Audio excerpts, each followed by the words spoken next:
What is up, people of all different types of ages, races, genders, and yes, even you other species out there watching this video, podcast, whatever. My name is Omega Pro, and I've got with me the two hostesses. No, we're not talking 25-cent snacks, even though I'm pretty sure they're not 25 cents anymore. But we are talking about zZToastie to my right, as you guys are looking at this. Yeah, all right, all right, cool. I'm to your right. Oh well, nice. To my right, yeah.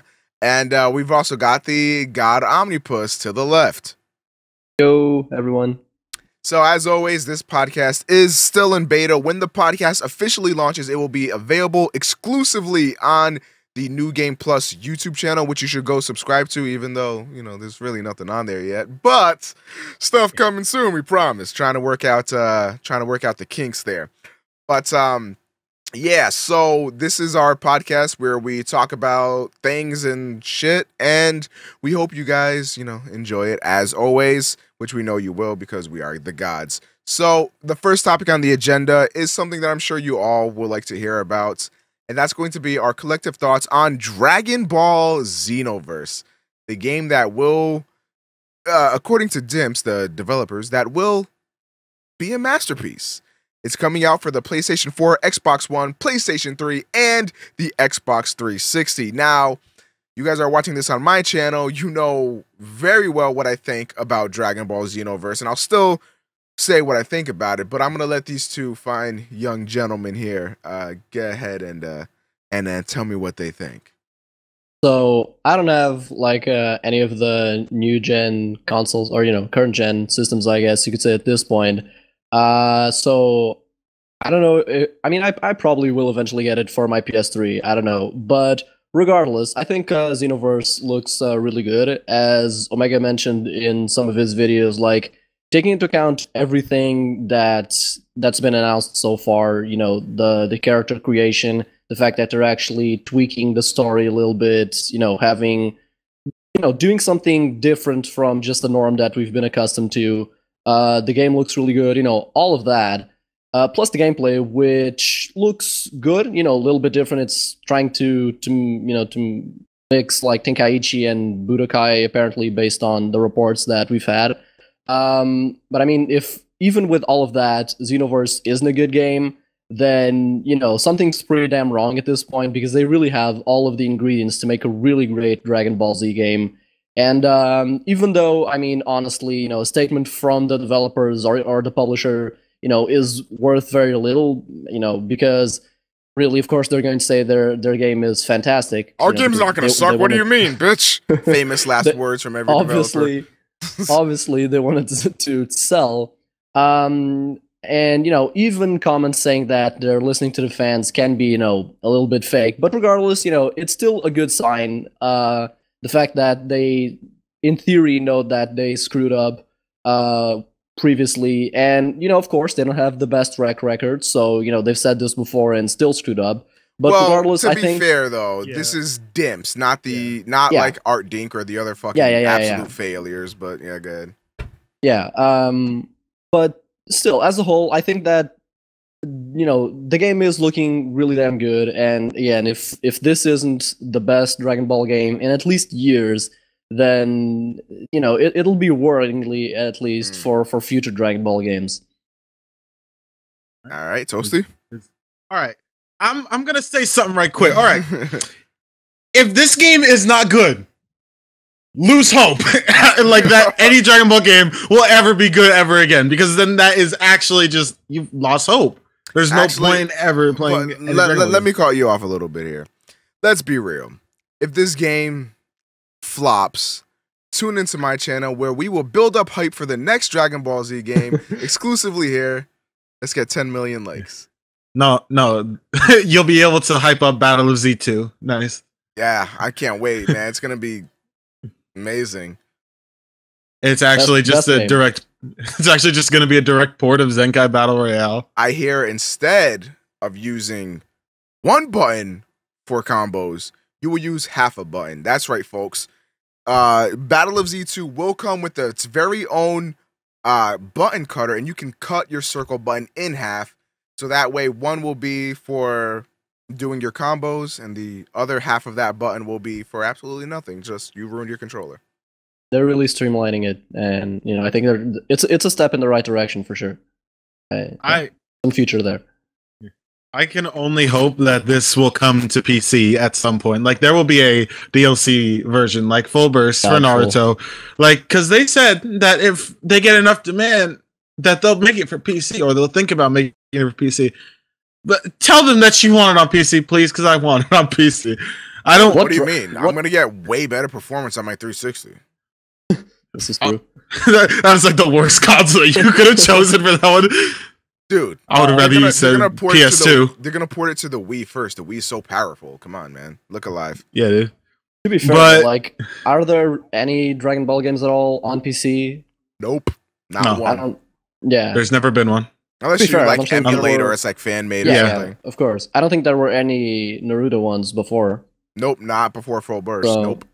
Yeah, so I mean, it'd be awesome if honestly, they did it, though, sure. like I want a lot more Japanese games on PC in general. Like I'm talking JRPGs too, because like I honestly cannot think of a single JRPG on PC besides like the Yes series. I don't even know how the fuck you say it. Yes, whatever the fuck. Well, you have some Final Fantasy ones there right now. Oh yeah, the classic ones, right. Yeah.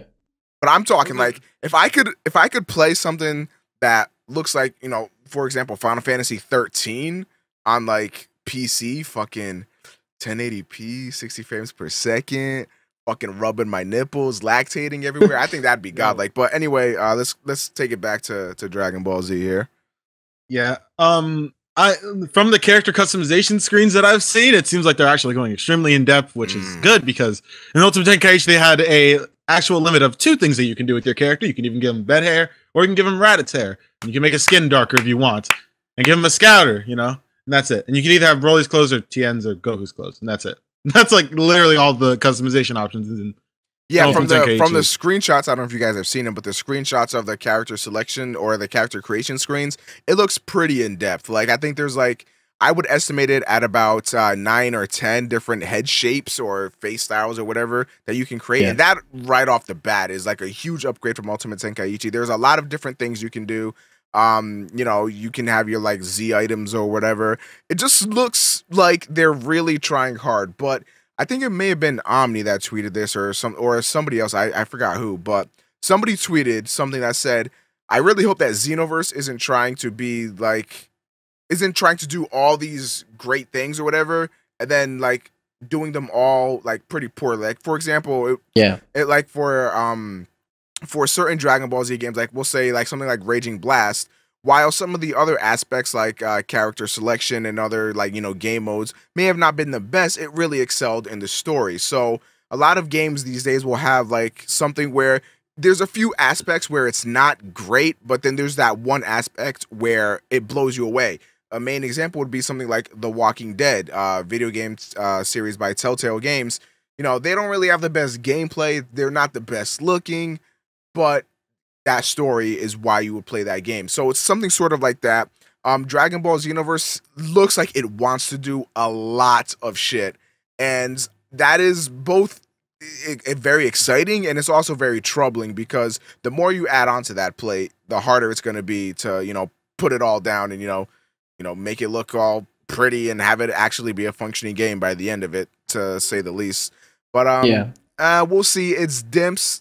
I don't think they made a bad Dragon Ball Z game yet, so we'll see, I guess. It definitely seems to be like the most ambitious Dragon Ball game in a while for sure. And I mean, I guess what you're saying, it comes down to, being a jack of all trades, master of none sort of situation. Yeah, that's the exact quote. So it was you then, right? No, actually, it wasn't didn't. Me, but that was the exact quote somebody says. The jack of all trades, but the master of none. You must have read the tweet. Omni's messing with you. He tweeted it. It's okay. All right, continue. He tweeted that. But regardless, I mean, with this game, taking into account the character creation and the way that they're doing the story mode with like having having your character actually having an impact on the already pre-established story. I mean, I think that's the main aspect that they really need to nail down, excluding the gameplay, obviously, because I mean, I mean, at the end of the day, the gameplay needs to be at the very least solid. Because, I mean, if we look at something like Ultimate Tenkaichi, the gameplay was really the worst aspect in that game, and that's why people don't really like it. Because, I mean, presentation-wise, it's arguably still the best It is the DBZ-looking best. game. Anybody that says otherwise is just hating on Ultimate Tenkaichi. Yeah, I think it's either Honestly, that or Burst Limits. Yeah, I was just about to say that. You can make an argument for Burst Limit because that game is just fucking beautiful. Yeah, but basically, it looked really good. The story mode was interesting. It did character creation, even if not as in depth as the one in Xenoverse. But then the gameplay was just really damn boring. Now, obviously, the gameplay in Xenoverse looks better. It still looks a little bit too much like Battle of Z, which isn't a particularly good thing. But again, based on the reports, people are saying it's more like Budokai, which is why it looks a little bit stiff. Yeah. Which Battle of Z also looked, a little bit stiff. So maybe that's why, it looks like that game. Homie says a little bit stiff. Goku had a fucking stick up his ass the entire thing. But if they have like good gameplay and then they really focus on that story mode, it'd be really awesome. Because again, the character creation is really exciting, especially the fact that you can actually have multiple races. And I think most people, when they said multiple races, they wanted humans, Saiyans, and Namekians. But like the Majin race, that's something I don't think anyone was really expecting. Also having female characters is also really cool. That was I think the female characters was the major thing that like dropped a bombshell. Like I honestly, I didn't know obviously, but I sort of expected there to be character creation. When I saw like the headlines of different races, I was like, get the fuck out of here. There's no way. So then I look, you got the Namekians, the Majins. I'm like, that Majin character looks very feminine. So then I scroll down, female characters, and I was like, get the fuck out of here. Like, that was awesome. Like, fucking kudos. Like, that, like, people played Ultimate Tenkaichi solely for the character creation. They put up with the bad gameplay and, the limited character selection, but the character creation made it okay. Toastie's dying for whatever reason. But, hold on, let me finish. And then, fuck, you made me lose my train of thought, bitch. So, essentially, what Xenoverse would have to do is, what is happening to Toastie? Xenoverse would have to, like, just basically be a little bit more of a better game than Ultimate Tenkaichi, and just to have people play it continuously, because a lot of people put a lot of hours into Ultimate Tenkaichi because they felt a connection with their created just thing. make the gameplay enjoyable, for God's sakes. Like, that's the one aspect Ultimate Tenkaichi's like that. Yeah. Now, Toastie, please explain why you were just dying. It's like he was going on like Saiyan Island, and he's just looking. He's like, "Oh man, so you can make a Kid Buu character, but this Kid Buu got titties. Like, what's wrong?" Okay. All right. Oh my god's reaction. I just like, why? I was just like, well, that looks oddly feminine, and then I scroll down and I'm like, all right, you get to create a female character. That's pretty cool. I don't see what was so funny about that. I'm just imagining your face when you see that character, like, oh, Kid Buu's got titties now. Anyways, another cool thing that I don't know if they're actually, I mean, it hasn't been confirmed at this point, so I doubt it'll actually be in the game. But a lot of people were actually speculating on you being able to, if not create, at least have a good amount of customization of your actual specials and ultimates. And that'd be really awesome. I think creating your own ultimate would be like pretty damn hard. But at least having by customizing, do you mean like using like other people's stuff, like a Kamehameha, special beam cannon, or something? Yeah, like making sure you at least have access to all of the other supers and ultimates from the other characters would be really cool. So you could create your own combo of supers and ultimates. I think what would be even better than that would be if they made like these new generic moves. So anybody that's played a Dragon Ball Z game knows the generic moves. Full power energy wave, the fucking volley, which is the worst generic move, the full power energy ball, like the stupid generic rush attacks. If they can make those specifically for your created character and make at least, I'd say 10 to 15, maybe even 20 of them. I mean, I can't imagine it to be too hard. Different particles, different waves. If I can have one coming out of your dick, one out of your fucking toenail, some bullshit to make it look a little bit different, then like I feel like that'd be a lot better. I feel like that would make the character sort of your own. I think it'd be cool to have both, really. Like have a selection of generic ones and then give you the option to choose from the other ones. Because actually, I doubt that's that's very hard to implement. I mean, the supers Yeah. are already there, so I'm gonna just leave draw the a option. parallel to something that I thought I would never draw a parallel to, but I used to be a big fan of the WWE games, the wrestling games as a kid. Sure. And Brother? like you got brother.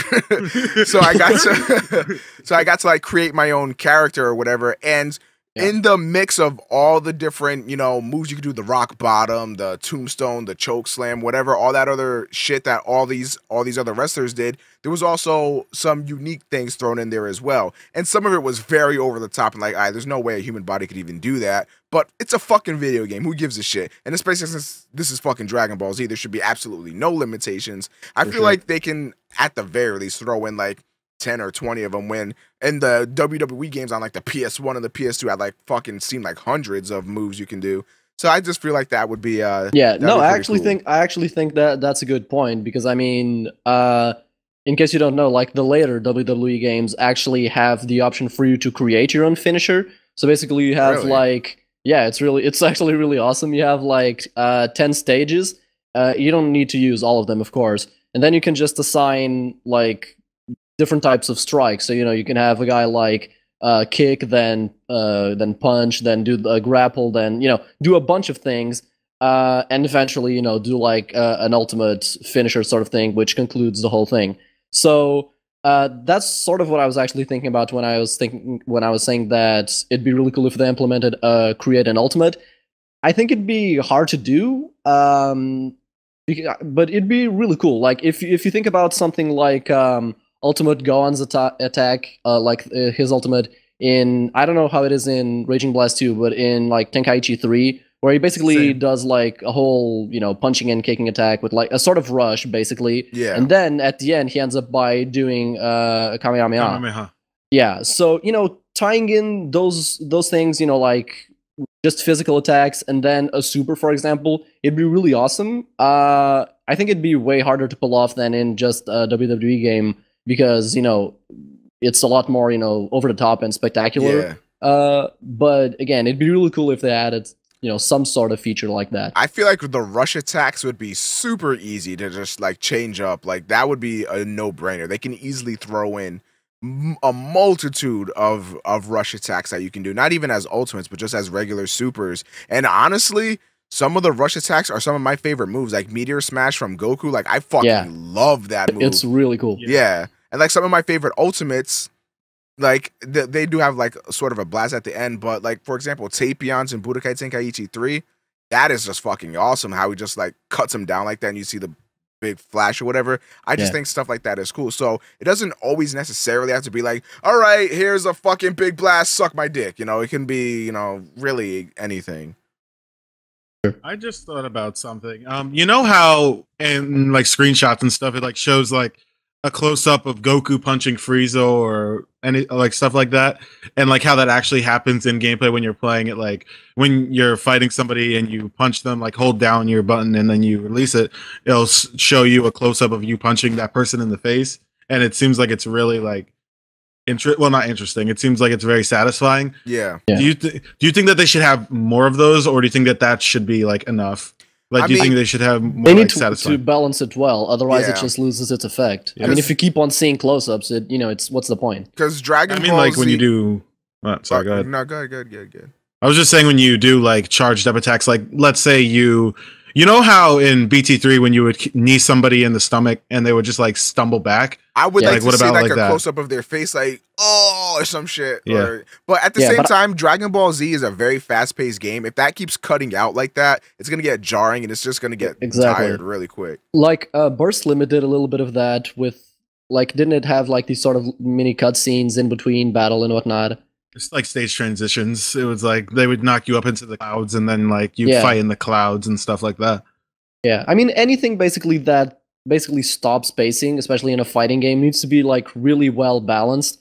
Even in the situation that you were talking about with like kicking him in the guts and whatnot, I wouldn't want a close up to happen every time, because again, I think it get boring afterwards. It's like I mean, I'm thinking of, there are a bunch of games that do that, but like, for example, in Dragon Age Origins, which is a really, random game for a comparison to DBZ, But like occasionally when you were attacking your enemies, I think it's just randomly based. You'd actually do like this sort of execution like combo. yeah, the finishing moves, yeah. Yeah, and I mean, if it happens all the time, it completely loses its impact because I mean, it's only cool when you do it every once in a while, which makes it more impactful. Yeah. So it's the sort of thing that they need to balance out, but I think it's cool that it's in there for sure. Oh yeah, I just thought about like when Skyrim like had slowed down like most of your finishing attacks. Sometimes it was like pretty cool because sometimes it would be a different animation, but sometimes it would just be like, nah, but I just sliced him. Why would you do that? Skyrim recycled a lot of the same finishing moves, so it got boring really quick. Yeah, that's another thing. If you don't have like a bunch of different type of animations, then it gets boring really quick. Like I know I'm the only one that's gonna relate to this, at least out of the three of us. But like in the NBA 2K games that I play fucking like religiously, like sometimes when you dunk or something, if it's sort of kind of random, you can set it to be occasional, very rare, or just turn them off and completely or something like that. But when those do pop up, I just always skip them anyway because it's just gotten to the point where at first it's like, all right, it's kind of cool, but they rarely they don't do anything new with the replays. It's like, all right, I already saw that, I just did that, I don't need to have that enhanced or whatever. So I just always skip them, and it just kind of like takes you out a little bit. So it's very possible that with the Dragon Ball or with Xenoverse, if they were to do something like that, it could just really ruin things. Mm-hmm. Sure. Although that punch hit thing though is pretty. It's pretty satisfying to look at. Yeah. I think it makes it dynamic. I forgot where I read this, but I think it was Dimps or just critics or some bullshit. Somebody was boasting about how Dimps is paying massive attention to like the facial expressions that the characters do, and they really want to bring a lot more emotion into that. And that's something that I don't think we've ever seen in a Dragon Ball game. I think the closest one may have even been Burst Limit, which was Dimp's last project. So that would be really cool to see like Goku's intensity from a Kamehameha instead of him like having just that fucking plain face or whatever. I think that would add something a little extra to the game. Yeah, it definitely adds, because I mean, as with any game that's based on something else, what you want to do is like recreate that universe well. And being again, as over the top and spectacular as it is, if properly implemented, I think this sort of stuff definitely aids in recreating that fast-paced, super impactful action that Dragon Ball is known for in its battles, for sure. All right, ready for the next topic, or do you guys have more stuff to say about Xenoverse? No, I think actually wait, one more thing. All right, so this Dragon Ball game is actually being a little bit different. It's like more like a Naruto game in the way that the camera is locked onto your enemy, like how like an not old Dragon Ball games, but like other Dragon Ball Z games, you would be able to roam around like freely and do whatever you want. That was pretty useless, to be honest. Yeah, I mean, actually, I canceled that. I enjoy it. When you got hit by like a powerful move or something and you lost like the lock on your enemy and you had to like look around and try to lock onto them, I think that provided some tactical thing. But like when you had to start off the match by just essentially pressing L2, like there was no fucking reason for that. You should have like, he's right in front of you. I shouldn't have to press L2. Like he's right there. I shouldn't have to do that to lock on. It felt like when you implement something like that, it's sort of like you intended for there to be more than just one other person, so that way you can change the lock on, but obviously that didn't happen. Yeah, but here it's more like, obviously since they're trying to like just port pretty much Budokai to 3D and just like have that transition over, they are making it more like the Naruto games in the fact that you're locked onto your character like all times and you're always looking at them no matter what. So that they're going to try and make like the fighting a little bit more consistent, so that you're not like having those like small bursts of when you're not going to be able to find your enemy character. Yeah. So like, I guess like you'd move, you'd probably like whenever you like dash at your opponent, you'll always like be face to face with them at that point. Do you like that or not? I'm because like, of it, yeah. I don't know. Because I mean, I actually really enjoy like being able to move as freely as I want in, for example, Tenkaichi. And again, going back a little bit, like if there's one thing that I'm still a little bit apprehensive towards in Xenoverse, it's actually the gameplay. Just because I mean, I don't know how it'll work out because if you think about Tenkaichi, I mean, that was obviously the first attempt to transport like Budokai into 3D, and I think they nailed it really damn well, honestly. So, I mean, it's not that I enjoy them messing around with new stuff, but at the same time, I really would just enjoy like the Tenkaichi vibe and that sort of gameplay. So again, I'm still a little bit apprehensive.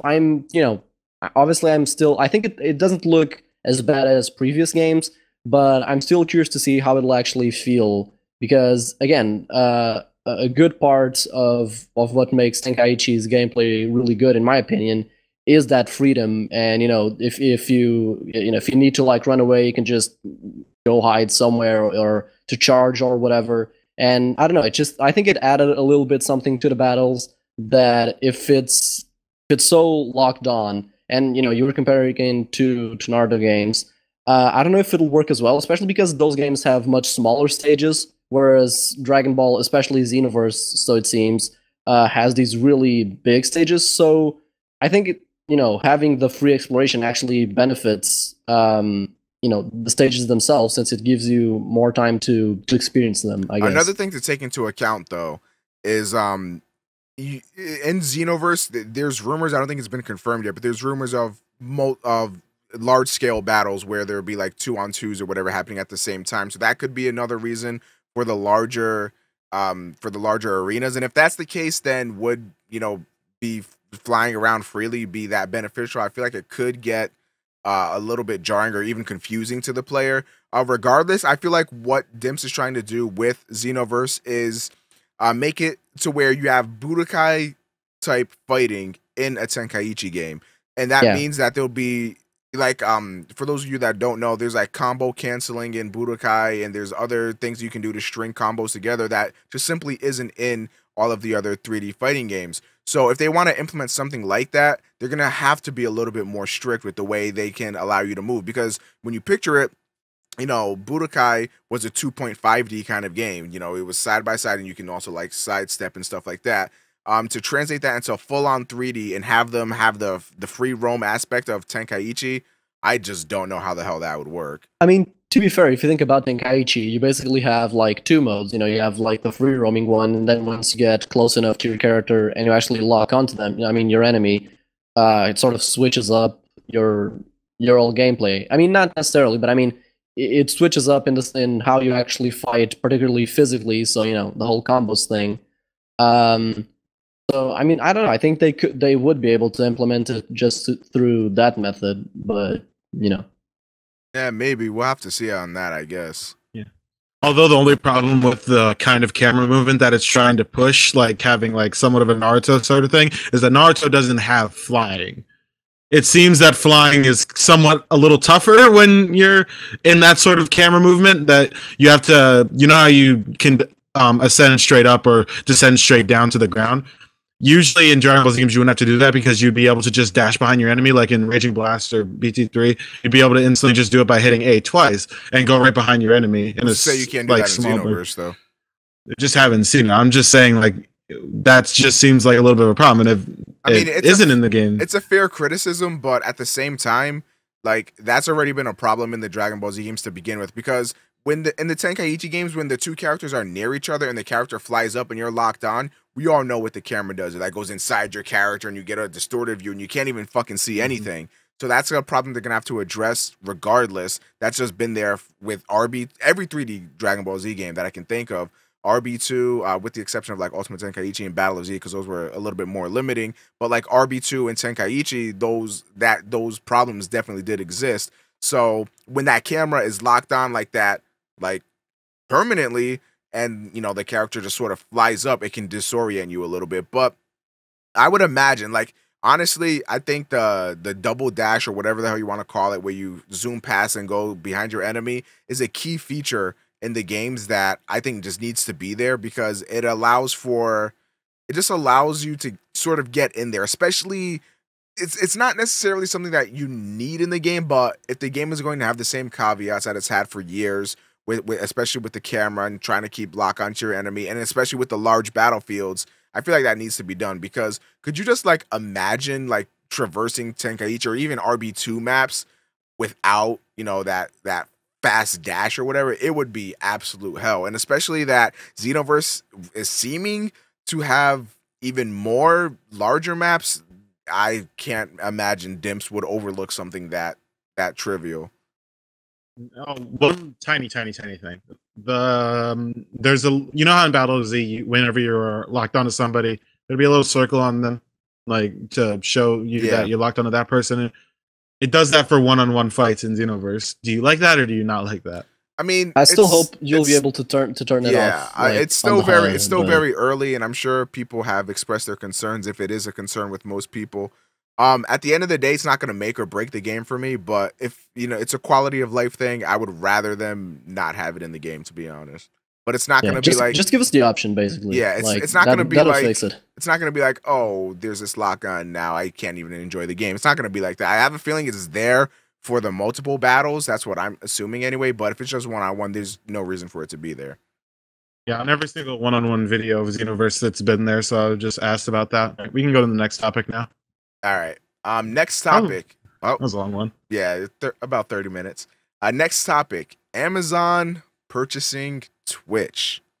So there were a lot of rumors. They were just rumors that Google was going to be purchasing Twitch. It never officially happened yet, even though even I was confused by the media. I thought it went through. Yeah, a lot of people reported as if it had actually happened. Yeah, exactly. So I was sitting here like, all right, Google bought Twitch, and that's the end of it. And then I started seeing stuff on my Twitter. People were like, yeah, Amazon in the talks to buy Twitch for nearly $1 billion. I'm like, what? That doesn't make any fucking sense. So what, did Google like buy Twitch and was like, no, no, I don't like you. No, here, who wants this? And then, you know, Amazon was like, why the fuck not? Apparently, Google never bought Twitch, and now Amazon is the proud owner of Twitch, confirmed from both Amazon and Twitch themselves. So this is really interesting, to say the least. So there's a lot of talk about here, which one you would prefer, Google purchasing them or Amazon purchasing them, what have you. For those of you that may be curious, so I'll just talk about this before I hand off the spotlight to these two guys here. But the reason why Google did not purchase Twitch was because of competitive laws that would basically they feared that if they did purchase Twitch, that they may have broken some laws about monopolizing essentially content creation, because they own YouTube, which is by far and away the largest video sharing site on the internet. And if they were to own Twitch as well, they would have an absolute dominance on the market of sharing content with the world via both live streams, which Twitch is the largest for that, and sharing videos that people create, which YouTube is the largest for that. So that's why they were sort of skeptical on it. And I guess Amazon swooped in and purchased Twitch. So again, I'm going to sit back and you guys can have at it. Honestly, you know, I was definitely surprised by this decision. I mean, Amazon is not even a company that, you know, I had on my mind for purchasing Twitch. I think everyone just went to Google because, you know, it's Google. They own YouTube. And, you know, again, the whole like competitive laws which prevented Google from acquiring Twitch is also because I think it's also due to the fact that, you know, Twitch and YouTube, since YouTube also features live streaming, they're basically competitors. So, you know, again, there's some law things going on there, I guess.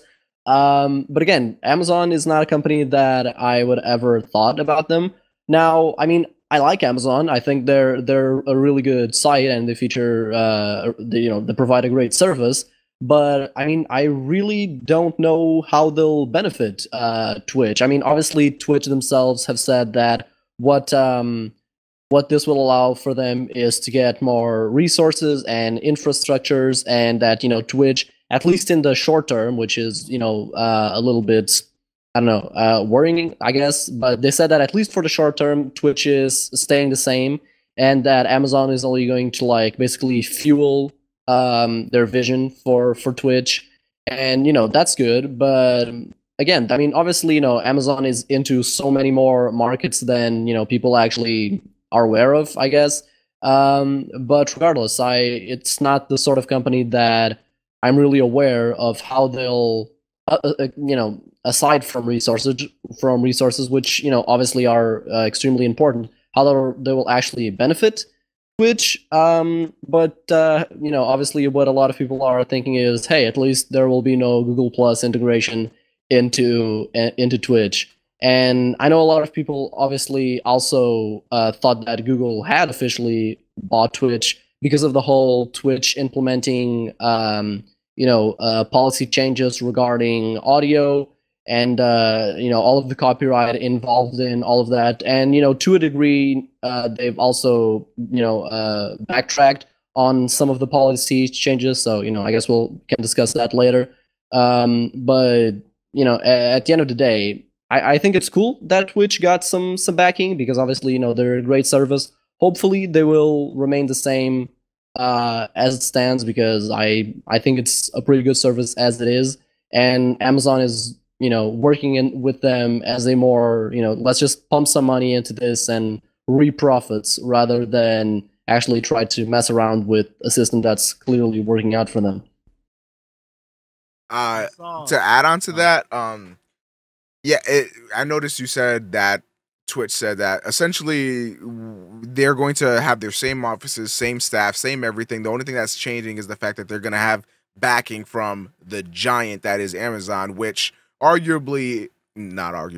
is the largest site on the internet for ordering literally everything. That is the place to go for online shopping. It's definitely the number one. There are other great sites out there. It's not to the extent of like YouTube or Twitch where the competition is just sort of like, Amazon has decent competition. However, this is Amazon.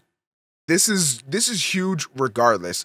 I'll talk about a little bit later what I thought about, Google versus Amazon for the whole purchasing thing. But for Amazon, I don't really see how they benefit from this. Like Omni was saying, I don't really know what they're probably just going to, like he said, again, rake in sort of the benefits that they're going to be getting from that because Twitch is probably profitable, I'd have to assume. Otherwise, they wouldn't have been sold for $1 billion. But Amazon, they're kind of weird. They have their Prime Instant Video stuff or whatever. I think that's the only like content. The content was production, I guess I can say that they actually put out. And from my experience, it's been I experienced it like about a year ago, so it's probably gotten better, but it's below par with all the other stuff that I've used so far. Like Netflix, Hulu, all those stuff like that. It's below that. That definitely doesn't hit that standard. For me, again, this was about a year ago. I could have definitely gotten better. But what a lot of other people are saying, I don't know if this is exactly true, I'm not a factual human being here, but apparently I've been hearing that Amazon is looking to launch their own ad sort of thing. I don't really know what it's going to be. Competing with Google Ads. Yes, I guess something like that. Amazon is supposed to be launching their own thing that I'm guessing that they're going to put onto Twitch because obviously a lot of the money Twitch makes is ad-based. So what better way to launch your new ad system than with, Twitch, one of the largest media sites out there right now. All right, Toast, you can give your opinions now. I remember when this news actually came out and it was like, oh, dude, Amazon's buying Twitch. Like some people were saying that you would have to have the Amazon Music like stuff bought if you wanted to like play any music on your stream, or else they would like not let you play music or whatever. Interesting. Yeah. I don't know if it'll actually be implemented, but yeah, I doubt that that's actually true. But that seems too Hitlery for Amazon. Yeah. I mean, I think Amazon is aware of all of the backlash that just happened with even the these tiny policy changes that just happened a few weeks ago regarding audio copyright. So I mean, if they were to actually implement something like that, I mean, if just those small audio policies, which again Twitch needed to implement because it's trying to be a legitimate service and they were actually breaking the law by not having those. Like if people complain so much about that and actually threaten to move to like hitbox and stuff like that, which is again pretty damn ridiculous to do like full on move because of such a small change. if something like that was actually to happen with Amazon enforcing such a big change, then yeah, I think actually a decent amount of people would actually start looking for Twitch alternatives. Honestly, I think with that whole Twitch, with the whole audio thing that went on, that a lot of people were very mad with. I think that Twitch knew exactly what they were doing. I think that Twitch may have been looking to have that extra funding to achieve what they actually want to do with Twitch as a platform. I think they were looking to sell for a while. And I think they were looking for a company like Google, like Amazon, that would purchase them. And with that huge backing that they would get, they can finally allow for just a better service all around.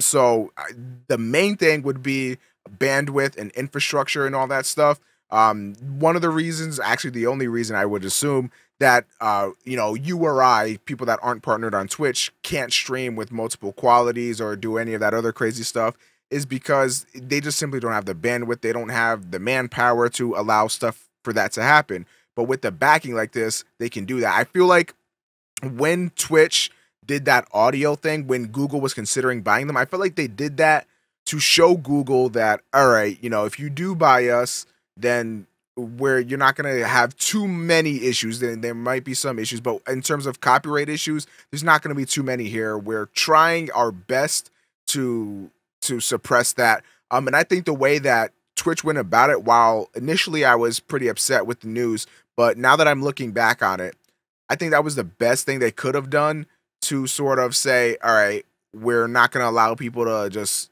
stream copyrighted shit all the time, and also try to remain fair to the user base. I felt like that was the best medium that they can possibly do. And I felt like that was a message to sort of say, all right, we're sort of looking to be sold, or not necessarily sold, but, just essentially they needed to be backed is what it comes down to at the end of the day, because Twitch is growing extremely fast. There are more broadcasters each and every day. There are more viewers each and every day. I would assume by the thousands. So they sort of needed to get this extra backing to allow for this new influx of the user base. And honestly, whether it was Amazon, whether it was Google, another big company, I felt like as long as Twitch can remain doing what they're doing, then I feel like it's going to be good. It's going to be a good outcome in the long run. Yeah.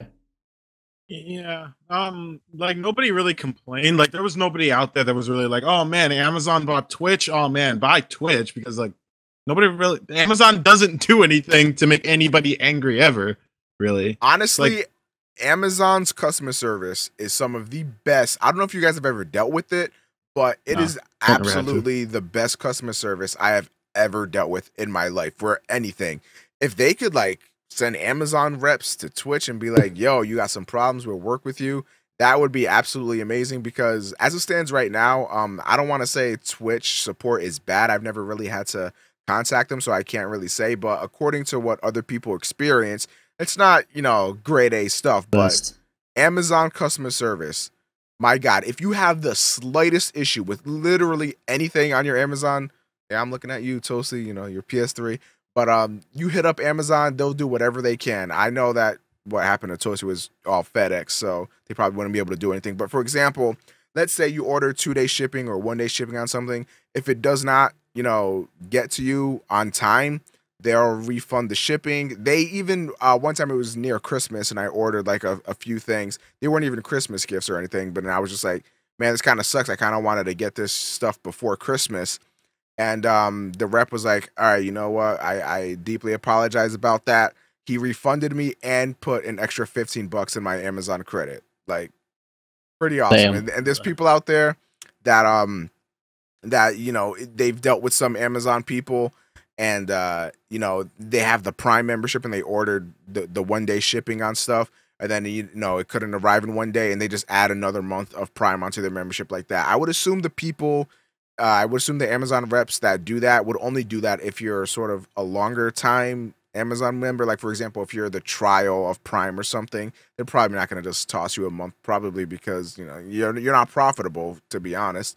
I mean, that's just business logistics and all that other stuff. But I feel like Amazon they're just a great company. I haven't really found anything bad about them except for the fact that they continue to use FedEx for some reason. But Yo, cut them off, please. Just cut FedEx off. They're shit, and they also know that they're shit. Just cut them off. Only use UPS.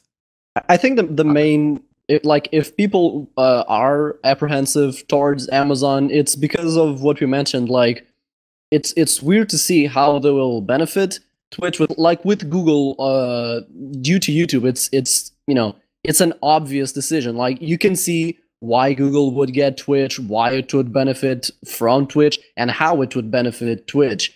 Whereas with Amazon, I mean, again, resources aside, it's a little bit weird how the whole thing will go between them. And I mean, maybe that's why people are some people anyways, are, finding it a little bit weird, because they don't really see how it'll work long term. I guess that could be it. On the topic of Google and Amazon, which one do you think was a better purchase, Google or Amazon? Both in terms of, I guess, what company would benefit. Obviously, we've just already talked about that, so there's really no need to go into that. But what do you think was better for Twitch, and what do you think was better for, the user base? I mean, I think the fact that Google, I mean, as much as I like Google as a whole, even though, they do have a bunch of issues with the whole Google Plus thing and whatnot, but I mean, as a whole, I still think Google is a very good company. Regardless of whether a company is good or not, you don't want a company to have a market monopoly, because that's not good. You want a company to have competition, both because it'll, make them be better, because, they'll actually have competition that could actually, overtake them if they don't step up. But just because, it's just not good for a business to have monopoly, because then they can do really whatever they want, and that never benefits customers. So on that side of things, I do think it's better that Amazon got it. Again, I think with Google getting it, if Google had actually purchased Twitch, it'd just be a more immediate and obvious choice. But ultimately, I don't really have any issues against Amazon, so I think it's a pretty cool deal. All right, Toasty. I think that they're both extremely good, because they both cast a really huge shadow. Google especially. And Amazon, yeah, but I don't know. I think that it really wouldn't have mattered which one of them bought it, because they were going to buy for the same price, and they were going to both be, I guess that it would, obviously, as you said before, it'd be a monopoly if it was Google. So I'm not really sure how that would really work out, but Amazon buying Twitch, I don't really see what this is really going to do for Twitch besides just give them more funding and stuff. So I don't know. At the end of the day, I mean, we keep on saying that we don't want Twitch to change. So, I mean, really, is there anything else that, from our eyes anyways, Twitch needs other than more resources and backing? Because, at the end of the day, if their model is working, they only need more funds to make the service better. And, at that point, it really doesn't matter which company is getting them. While that's kind of true that really all they would need is the extra money, I feel like Google is definitely more versed in that realm than Amazon is. So I'm going to go ahead and on record and say that for Twitch, I think the better option would have been to go with Google, because Google, they essentially rule the internet right now. I mean, #1 search engine, which I guarantee gets #1 site. #1 site, yeah, that's true. And isn't YouTube seconds?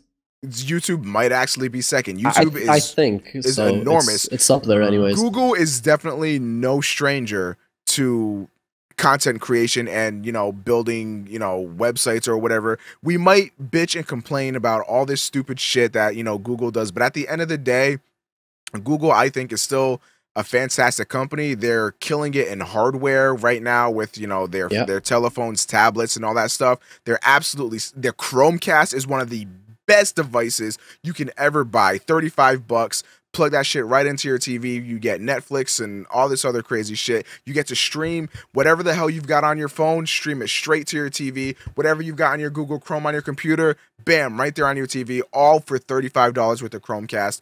Google is fucking killing it. And I think that with Twitch, can you fucking imagine? Google could make Twitch nearly as big as YouTube because they have this big, huge name. All they'd have to do is advertise it. Imagine this. You get your new Galaxy phone, not Galaxy because that's Samsung. You get your new Google Nexus phone, your Google Nexus tablet. You get Twitch Turbo for free for a month or something. Like, well, what the fuck is this Twitch Turbo shit? You go on there. Oh, fuck, I like video games. Let me fucking watch this shit. You watch a stream of somebody. You watch a League of Legends stream. Like, well, that fucker's pretty fucking cool. Yeah, I'll follow that guy. And all of a sudden, that's a new person there right now on Twitch.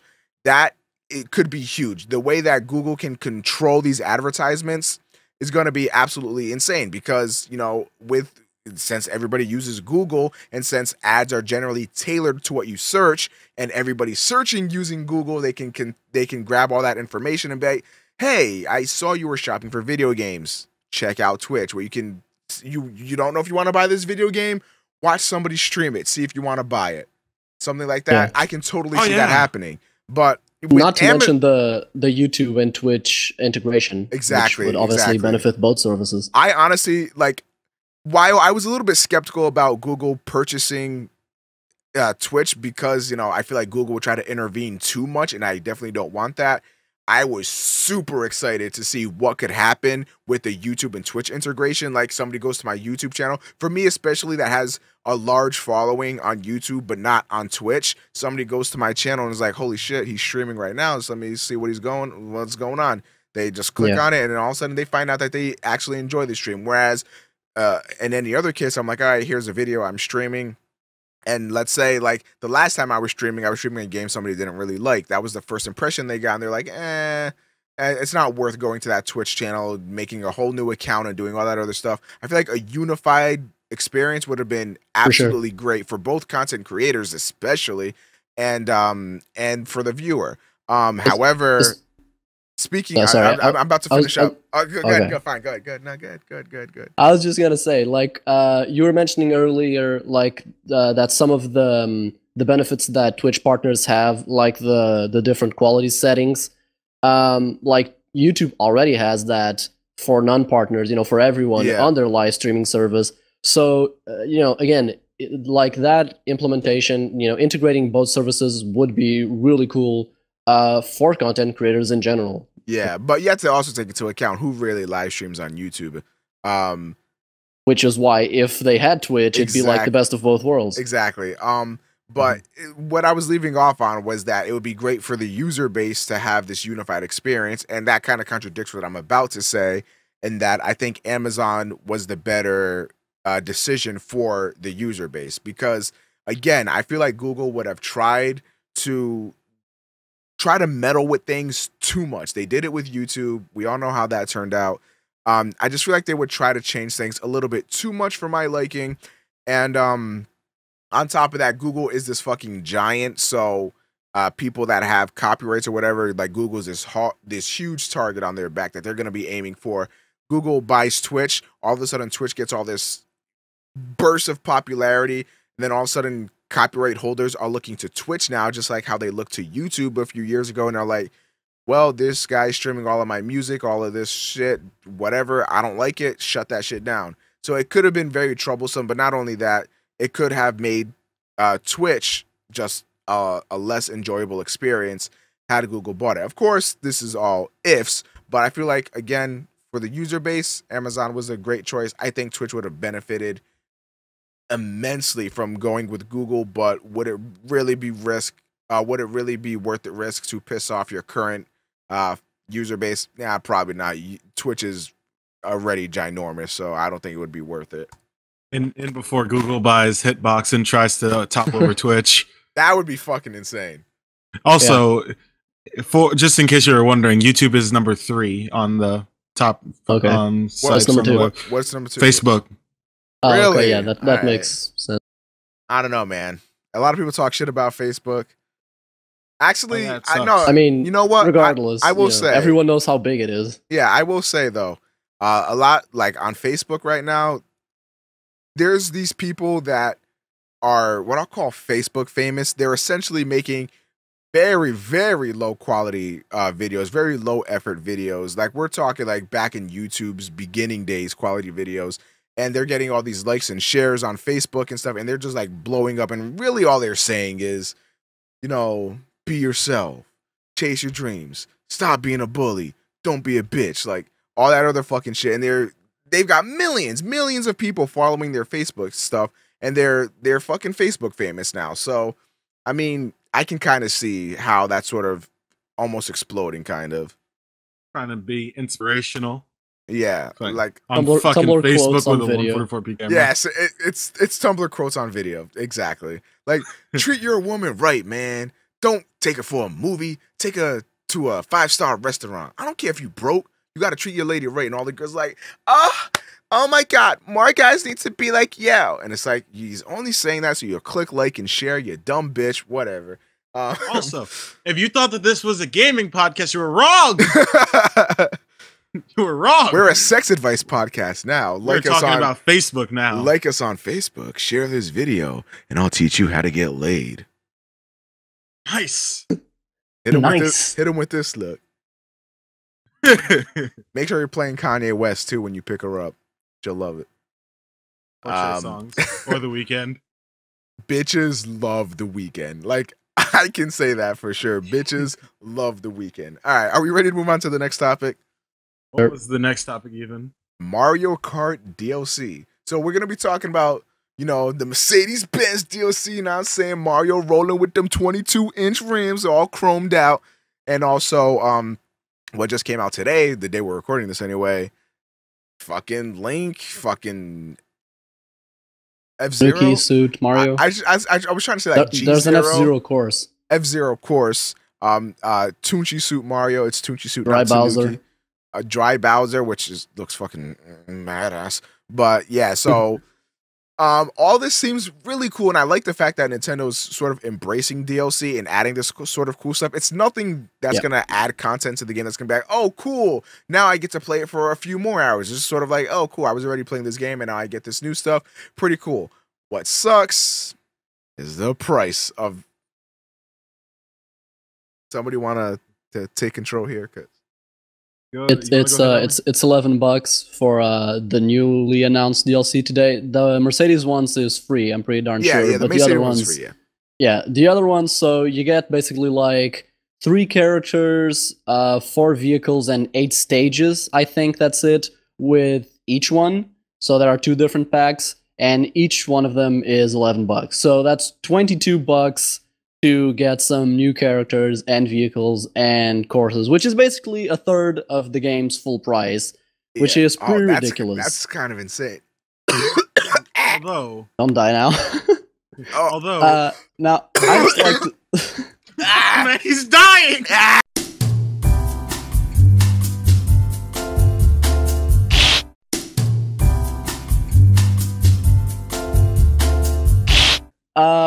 We were just discussing how like most expansions and proper DLC actually, you know, for something like Bethesda games or Far Cry or whatnot, actually add. I'm sorry. Good time. Actually add a storyline and whatnot, and give you plenty of extra hours of footage. Whereas this isn't the case here. But I mean, at the same time, with something like Mario Kart, what are you going to add other than characters, vehicles, and courses? So, I mean, I would be happier if there were more courses. I mean, 8 cases. Sorry, my near death has changed my life. But I'd say like 8 courses is decent. What is that? Like a cup and a half or something? I think each cup is like 5 courses, right? Isn't it 4? 4? It might be. I don't know. Whatever. Together, so then. that's like 2 new cups. Honestly, I think that's pretty decent. I'd say that might be worth like the $10 or $11 or whatever. But the characters for $11, that's fucking robbery. You're putting a gun to my face. To be fair, you're getting everything in, you know, in one pack. But oh wait, that's all one pack and for $11? Yeah, characters. Yeah, it's the characters, the vehicles, and the courses. Really? I thought that was separate.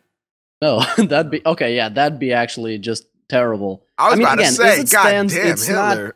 Not, like again, you have a good point that like 8 courses I think is 2 cups, Yeah. and I mean if you end up by doing like those in like the 3 difficulties to actually get some longevity in there, I mean you are getting some extra hours of content. So I mean I guess it's not terrible.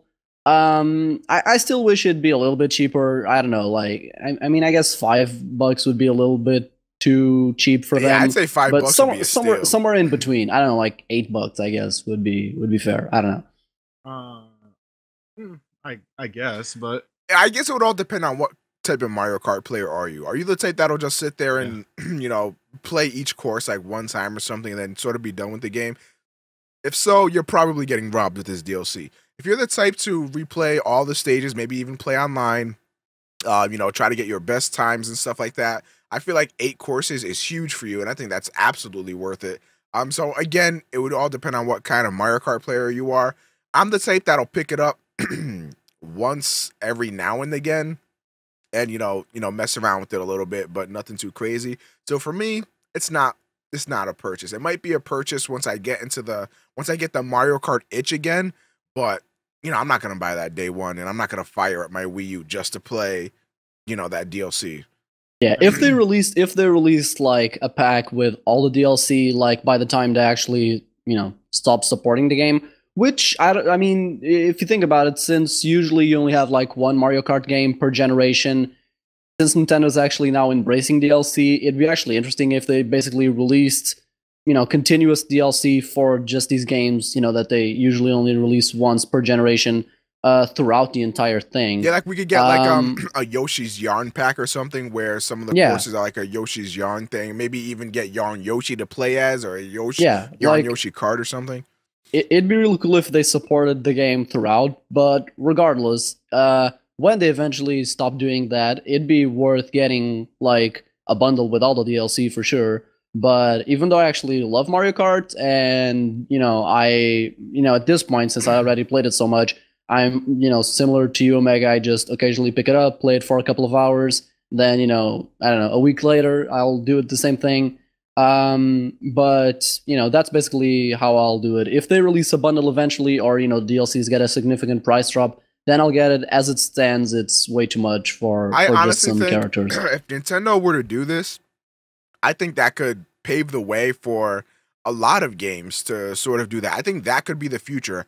I don't think it's a realistic future because companies love the fucking money, but I think like something like this would be absolutely awesome. If Melee, let's say the GameCube had online capabilities, if Melee came out and they kept adding like, a new character from, a new game that they recently released, like this is obviously the timeline will be all fucked up, but let's say Fire Emblem Awakening came out around the same or like a year or two after Melee, they were just like, fuck it. Yeah, here you get to play as Chrom's a new character, right? Yeah, I believe so. I think so. So you'd be like, yeah, here we patched in Chrom for you or something like that. Well, obviously it wouldn't be free, but I think that would be really cool. I think if the new Smash is like a great game and they don't need to like rework anything really, and it's just really great fundamentally like Melee was, then I think they could do that with with the new Smash for sure. They could definitely, keep updating it with, new characters and new stages and all that type of stuff. And that could be really cool. It'd be really ironic though, because Nintendo is so behind on the curve with a lot of this online shit. But if they actually support their games, like adding to their longevity with this DLC stuff, they'd be the first ones to do it. And honestly, I'd be welcome to that. That's the kind of DLC I'd like to see. Something where it was clearly not like in the original game. They didn't have time to put it in there. They ran out of space, whatever the fuck. And then all of a sudden, they'd start releasing these DLCs. The only issue with that is if they support it for like the Wii U's life cycle instead of making a new Smash game, people are going to have like 20 gigs worth of Smash shit on their Wii U, which only has like fucking 2 gigs to begin with. But I mean, if you think about it, I mean, even if they go through this, which I hope they will, it really wouldn't change up their business model all that much because, again, these are the sort of games that they only release once in a generation regardless. You had Melee for the GameCube, you had Brawl for the Wii, same with Mario Kart or, like New Super Mario Bros. That sort of stuff, which they only tend to release one game per generation and they rarely break that rule. So I mean, if they're gonna stick to that business model, unless they actually decide to release multiple sequels, which wouldn't be terrible, it'd just be, the standard procedure that everyone else is doing. But if they actually stick to their business model, only they add the, constant DLC throughout the console's life cycle as means to add longevity, I think it'd be really smart, as a business decision, because again, it's not like it changed their business model anyways. So it just keep on bringing money for them for an already established fan base. So I think it'd be really smart and beneficial for the fan base as a whole. Yeah, that makes sense. Like little DLCs in their games, like the Sonic Lost World DLC, where you could like the Legend of Zelda DLC. That was actually pretty cool.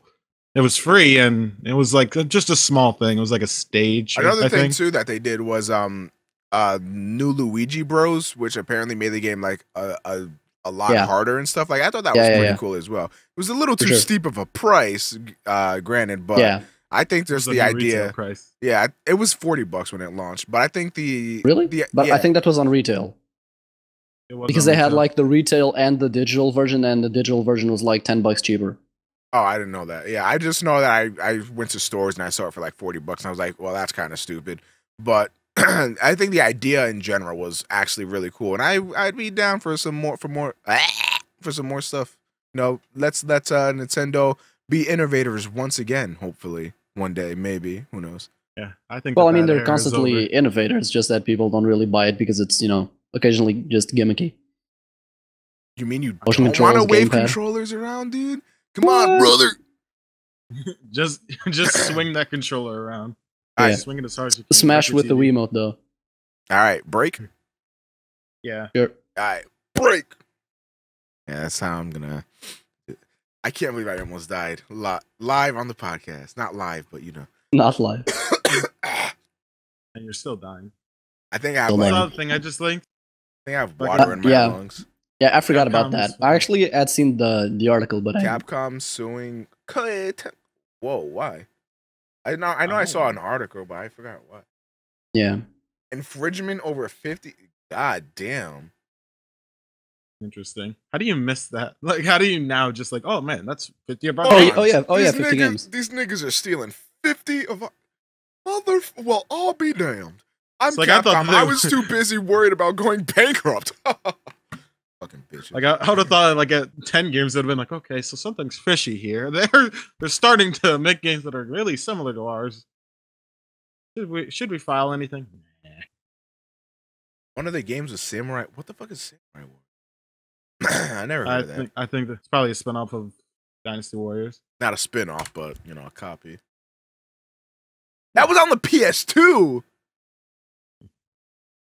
How the fuck you just catching this shit now? Live in the past, everyone. That is Dynasty Warriors, by the way. That is actually Dynasty Warriors.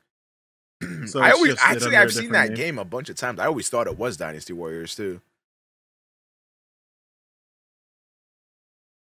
Wow, that character art, the selection, that is Dynasty Warriors. Holy shit, they just caught that? God damn. I think that Capcom is really good at noticing something like fucking 7 years after it happened. Too bad Senpai didn't notice me. So kawaii. They must be blind. Did you guys hear about that app on the App Store called Micromon? It's like a Pokemon copy. No. It's using all like original characters and stuff. I kind of wish I had an iPhone so I can play it. It seems pretty decent. Oh, Amazon buys now to be a better platform. Let viewers donate direct to charities. No. The charity's my pocket, nigga. Yeah. Enhance the tournament watching experience, I guess. Don't release a proprietary PC client for live streaming. Okay. Great customer service. Amazon already has that, yeah. Bandwidth borrowing. All right, so we good to continue, or what's the topic now? It's gonna be Pokken tournament. Are you just gonna die again? I don't know, dude. Are you sure that you don't have to go to the bathroom? You drank a lot of water. This is true. I might, but I don't have to now. So Can may we wanna leave the please at lizard. least in post, since we're not redoing that topic, can we at least like edit it out?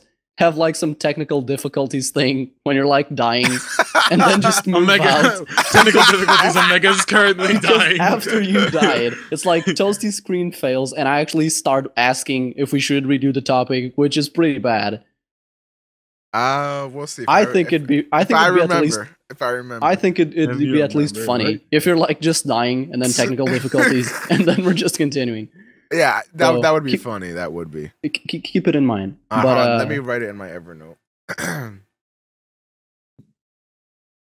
Edit. Evernote. Hell yeah. I spelled difficulty so wrong. All right. You okay? Who's frobbing? Yeah, you have a frog in your throat. Jesus. I got pussy in my Fucking- throat. All right. Oh, that's an interesting. Wait, picture. what I thought? Wait, how long have we been doing this? Is that an hour? Yeah, about an hour. An hour and 11 minutes. How many more topics do you have? Pokken Fighter, PT, and PS Vita. Yeah. So I Solid would, for an hour for sure. yeah, probably another solid hour. You guys good? Are you good? You're the one that's dying here.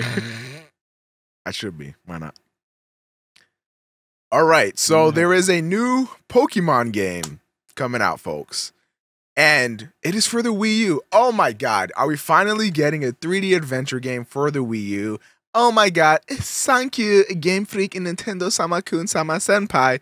No. We are getting Why? a fighting game called Pokken Tournament.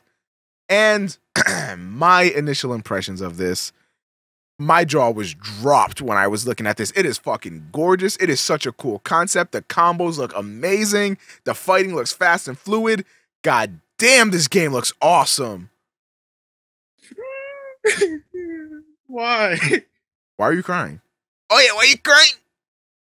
Why do they Japan's do this? I arcade don't exclusive. Oh yeah, okay. And it's going to be exclusive in Japan. And not only that, it's exclusive to arcades in Japan, which are apparently a big deal over there. This is Zenkai Battle Royale all over. They're getting a good game and we get nothing. I'd honestly really get a- love Dragon Ball Heroes over here too. Speaking of localization. But what do you guys think about Pokken Tournament? Good idea, bad idea? Okay, so for those of you who are not aware, as the name implies, Pokken is a Pokemon fighting game developed by the Tekken team. Hence, Pokemon, Tekken, Pokken. Okay, so I think it actually looks pretty solid. I saw some people complaining about how it's actually a terrible idea, just in the sense that that having a fighting game just dedicated to Pokemon is not really properly exploring all of the gameplay advantages that Pokemon can have. But I say screw it. I think it's fun. I think it looks cool. And obviously, a lot of people are also wondering, how the roster for that is going to be, since we have hundreds of Pokemon. It'll be interesting to see how many they actually have in there. Obviously, fighting types will, supposedly be predominant. But that aside, a lot of people are freaking out about the whole, the game being exclusive to Japan and arcades. But as most of you, or at least a good chunk of you, probably already know, this is just the standard norm for fighting games, especially, like competitive style fighting games developed in Japan. For example, like Tekken 6, that came out in arcades 2 years before it made it to consoles. Or Persona 4 Arena Ultimax, which, I know we're all big fans of, is actually only coming out in consoles tomorrow in Japan and later down the year, for Europe and America. But it's already been out in arcades for a year. Same for BlazBlue and a bunch of other games, that's just how it works, basically, because they tend to use the arcade time period to balance it out, see if there are any flaws with the gameplay, tweak the roster, maybe add some new characters and stages, all of that stuff. So it's actually not a particularly bad thing. It's just a standard norm. Plus, if you take into account that the trailer was in English, it's on the English. It was published by their regular Twitter, their YouTube channel, all of that stuff. and the fact that I don't know if it was a developer or a producer, but when being asked about why the game was being released on arcades, the way he phrased his answer sort of indicated that they were only doing arcades first, and eventually it would be coming down to consoles. Obviously, you definitely expect it to be on the Wii U, of course, and if it's, as I saw other people mention, if it makes it to like holiday 2015, would be pretty damn optimistic since the game is only coming out in arcades in 2015. But even 2016, which is a more reasonable date, I think it'd be a successful game. Although I don't know, if announcing it this early towards just Western markets is a good thing, since I think perhaps some of the hype will have died down by then. But regardless, I'm cool with this game. It's cool that the Pokemon company is doing this. Which, by the way, a lot of people are obviously mentioning Nintendo in this whole thing. But I don't think there have been any official reports of Nintendo actually being involved in this. And at the end of the day, Nintendo doesn't own Pokemon. The Pokemon company does. So again, obviously, I think the Wii U will be the obvious decision. But even just regardless of what system it's being developed for, some people are saying, "Oh, it's really cool that Nintendo is doing these spin-off titles, much like Hyrule Warriors, for example."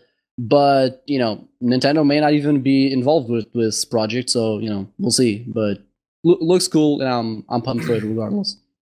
Yeah, I just realized that like a while ago, this stuff was already trademarked, so everyone knew this was happening. Everyone knew that. Oh yeah, it's gonna be a Tekken and Pokemon like crossover. It was not that hard to see back when remember that one picture of Blaziken and Lucario got leaked. It was a picture of the game, and everyone was like, "Oh, dude, it's a Pokemon fighting game," which everyone was right. And the place around it, because like in the trailer that we saw today, it was like the Windows wallpaper. Like it was kind of just green grass plains. Yeah, looked kind of boring. But in the screenshot from years ago, they were in a nice Japanese. Well, I would assume it's in Japan, and they're fighting in the middle of the street, and that actually looks really nice. I wonder why they didn't decide to showcase that stage instead of boring Windows plane, but whatever. And yeah, this looks amazing. And Pokken Fighters, I would assume, is going to be the action figures that are made based off of this in Japan, and they're going to try and make a ton of money. Considering the release date for Pokken tournament, I think this game sort of needs to be released in 2015. Now, it doesn't really need to, but I think if it's going to be a Wii U exclusive, I think for the Wii U's sake, it needs more shit in 2015. Do you know how many games are coming out in 2015 that will not be on the Wii U? People will be buying their PS4s and Xbox Ones. They will be absolutely flying off the shelf. Nobody's going to be giving a second thought to the Wii U with the massive amount of games that are coming out next year. There is a shit ton of things that a lot of people are excited for, and the Wii U doesn't have anything, I don't think, that stacks up to that amount of hype. All the hype for the Wii U right now is delivered right towards Smash. After that, to be fair, the majority of the games that were I think it's safe to say the majority of the games that were presented back at E3 that got people really pumped. Hence why I don't know if the majority, but at least a good chunk, including, would agree that Nintendo won E3 if that's a thing. The majority of those games are only coming out in 2015. So there are interesting games and good games that I'm looking forward. But it goes back to the whole thing with the Wii U. Are they system sellers? Not really. I mean, even Smash, as much hype as it has, will not have as much as an impact as Mario Kart did, because Mario Kart is a much more impactful system seller than Smash ever was, because it's much more casual. And I think that back for the Wii, excluding Wii Fit, I think Mario Kart is the top selling Wii title. If it's not, I think it's like Wii Sports. That's the number one. Okay, yeah, Wii Sports then. But it's up there regardless. Yeah. Whereas Brawl, successful as it was, and as much as people love it, is not really on the same level. And I mean, we definitely saw a jump in sales and just success for the Wii U with Mario Kart 8, which was awesome. And I think it'll happen with Smash, but again, not to a degree that it happened with Mario Kart 8. And excluding those two, I mean, and Zelda, obviously, you know, the main Zelda, which will also be of interest. But then again, even that is not really that much of a system seller. So, you know, I don't know. Nintendo has a lot of cool titles coming out as far as I'm concerned, but not really ones that'll just attract the general mainstream audience, which is what they need, really. I'd say, with the exception of the new Legend of Zelda game, there is nothing like they've got Splatoon, I don't know, some other shit, but none of those games to me will beat out the hype for Arkham Knight, Uncharted 4, you know, even the new Tomb Raider, shit like that. That's the shit that'll fly your console right off the goddamn shelf. The new Zelda, I think, has a big enough name attached to it where it'll sell consoles nowhere near as big as Uncharted 4 or something like that, definitely. But I feel so bad for Nintendo. I feel so bad for the Wii U because with the Xbox One and the PS4, they're sort of going up against each other, right? They have a lot of the same stuff going on. It all comes down to the exclusives and the little minute things they can do. The Wii U is going up against both the Xbox One and the PS4 because the Wii U has such an exclusivity to it that you can't get anywhere else. They have to make sure that what they are having on their system can beat out what the other two guys are doing. So most of the big games, they're going to be multi-platform, don't get me wrong. So that's where PS4 and Xbox One, they're sort of struggling with each other. Wii U isn't even in the question. Wii U's not being mentioned. Wii U's not getting Arkham Knight. Wii U's not ever going to get Tomb Raider, which for now is a Xbox exclusive, but will most likely be multi-platform towards the end of it. But Wii U isn't getting a chunk of that. They have to make sure that what they do get is large enough to make a splash to where they are talked about. Because as it stands right now, the big multi-platform games will be released for both consoles, and that's obviously great. You know, more consoles your game is on, the more it'll sell and all that stuff. It's essentially PS4 and the Xbox One are just sort of facing off head to head. They don't have to worry about Nintendo because nothing they're doing is concerning them. If the Wii U were powerful enough to be getting these multi-platform games, then you'd have a 3-style arena ring where all three of them are going at it. But PS4 and Xbox One are focusing on each other, and the Wii U is off there like, hey, I exist. Please, somebody fucking buy me. But they don't have anything there that's going to warrant a purchase. Don't get me wrong. If you buy a Wii U right now, you will probably get... it's kind of hard to say. I really like my PS4. I have a lot of games on there, but I'd say if you do buy a Wii U right now, you're going to be saving a considerable amount of money than you would if you bought a PS4 and Xbox One. And there are a lot of games there for you, especially once you consider the stuff you can buy on the Nintendo eShop and all those stuff and all those things. You get a lot of content on there with your Wii U. A lot of people like to joke the Wii U doesn't have any games, the PS4 doesn't have any games, the Xbox One doesn't have any games. They certainly do. And Nintendo, they're always gonna have those exclusives you really cannot get anywhere else. You can't get anything like it anywhere else as well. That's what's so unique about the Nintendo systems. The only problem is that those aren't the games that are flying your Wii U off the shelves. I think like you know, an original Mario game similar to Sunshine and 64 that can fly some units. I'd say, you know, anything with the Mario name attached to it can, you know, fly units. We saw a huge, stupid increase with Mario Kart 8. Is it 7? 8? Yeah. 8. Okay, fuck my life. Mario Kart 7. But, you know, with Mario Kart 8, Wii U's flew off the shelf. Omni was definitely right in that Smash, I don't think, to us gamers, you know, to people that actually play video games, are like, yeah, Smash is the shit we're excited for. To your everyday user, they're like, oh, Smash, that's pretty cool. I remember I played that on like the N64, GameCube, whatever. They're not going to be the ones that's going to be like, all right, yeah, I'll get a Wii U for that. They're going to be the ones to get a Wii U for, you know, like the next Mario game or, you know, something like that, like I was saying. Even with the new Zelda game, I feel like that can move units, but again, it's only going to move the units of like, you know, the more, I guess, hardcore kind of fans of that kind of stuff. Whereas, you know, a lot of the mainstream people, like, if I meet somebody in real life that says that they like video games, chances are they're more of a fan of like the Batman Arkham series or Uncharted or something like that, then they're a fan of the new Mario game or the new Zelda game. That's just how it is. That you just gotta face those facts. Us as gamers, we might look at the new Mario like 3D World. We might look at even the new Zelda game. We'll look at Smash Brothers. We're like, oh, this is so fucking great. This is awesome stuff. But to the average guy, they don't give a shit. They don't care. They want the new Batman game. They want Uncharted. They want the new Tomb Raider game. That's just how it goes. And honestly, like even like the group that you're mentioning as like the average guy. I mean, even those people that would be interested in Arkham Knight and Tomb Raider and all that. I mean, even that's being already, I mean, those are still gamers as far as I'm concerned. I mean, I guess what you're saying is gamers like more well-rounded ones, like people like us who tend to play games on all systems. Right. Whereas, the majority of the majority of gamers tend to focus on the Xbox or the PS4.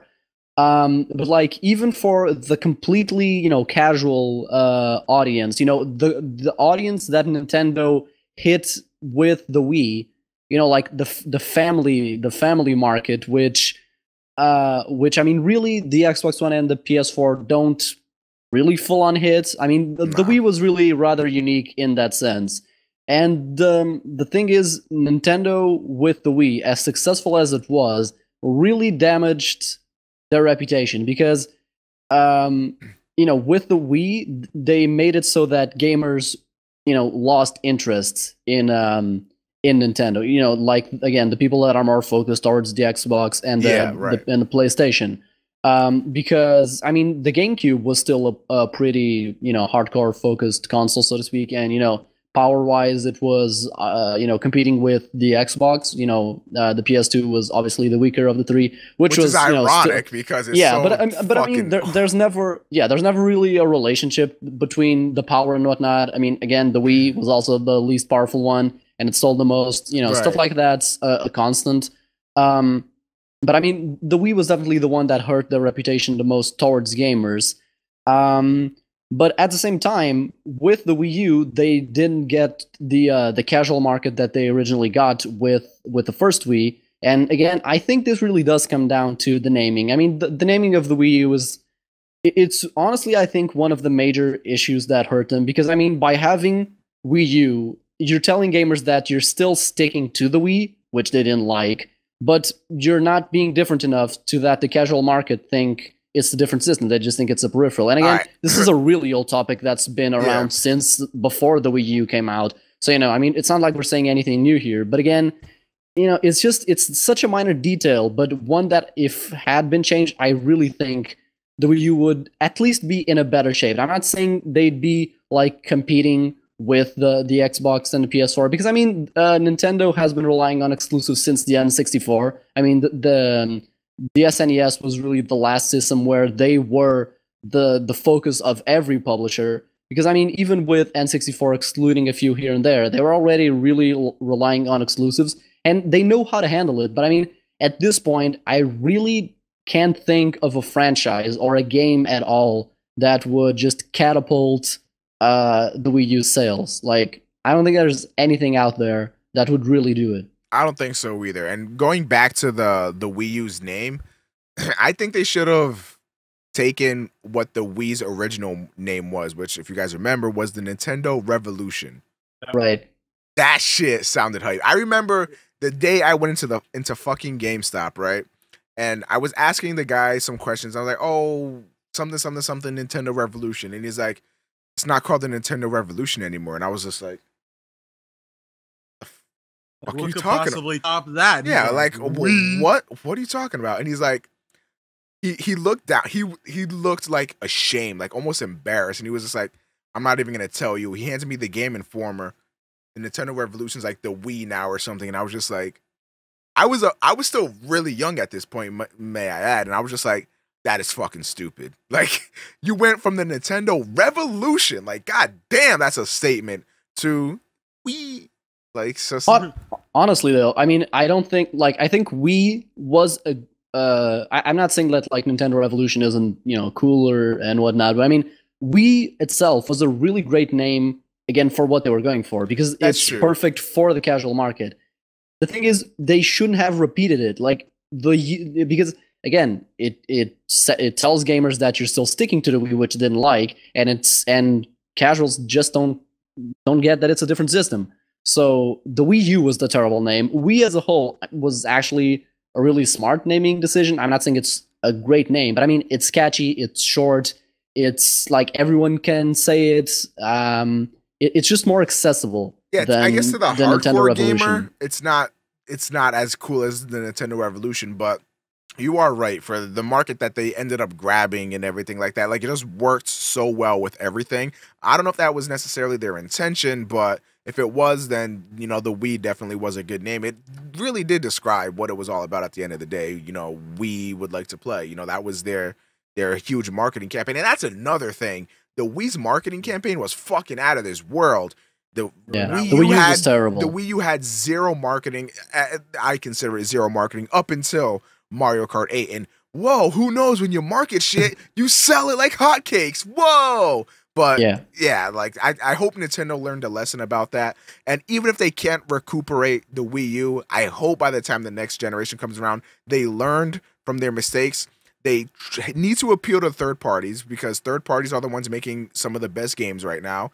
They have to appeal to them. It just needs to happen. They have to get more powerful. They've got to toss away gimmicks that aren't directly relating to functionality. Again, you know, the Wii, very gimmicky. The Wii U, not gimmicky. I want to say, not gimmicky. The gamepad is fucking amazing. That shit, that is what Sony's trying to do with the PS Vita right now, and it's failing horribly. Like, the gamepad, I think, was a phenomenal idea. The option to play in your bed or whatever, not even need to use your TV. For somebody like me, I think that's awesome, because I can play like fucking Wind Waker HD on my gamepad, have my PS4 or PS3 or whatever hooked up to my main TV and watch Netflix or something like that. Like, I have that option. I can't do that with anything else. And I think that's something that, you know, it's not necessarily like needed, and it's not like, wow, this is so great, this is life-changing, but it's like one of those quality of life things that I thought was really good.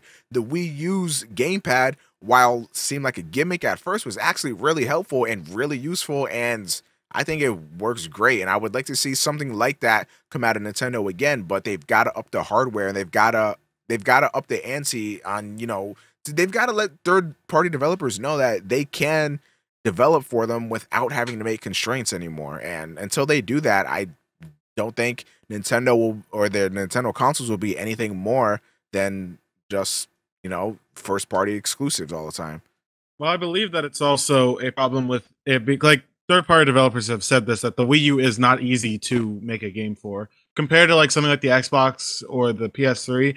The Wii is probably the toughest thing to make your game for if you're multi-platform. The PS3 was pretty terrible to develop for, though. Yeah, the PS3 was probably the worst. That's what the PS4 a lot is of great, supposedly, though, because it's like a freaking PC. But I just wanted to mention that. I mean, I can't blame Nintendo for not making the Wii U a powerful console, because again, if you look at the GameCube, it's arguably the most powerful system of that generation. Again, around the Xbox One, it depends on the specs you're looking at, and that wasn't a particularly successful system. And then they have the Wii, which is the weakest of the three systems from the past generation, and they have a massive success.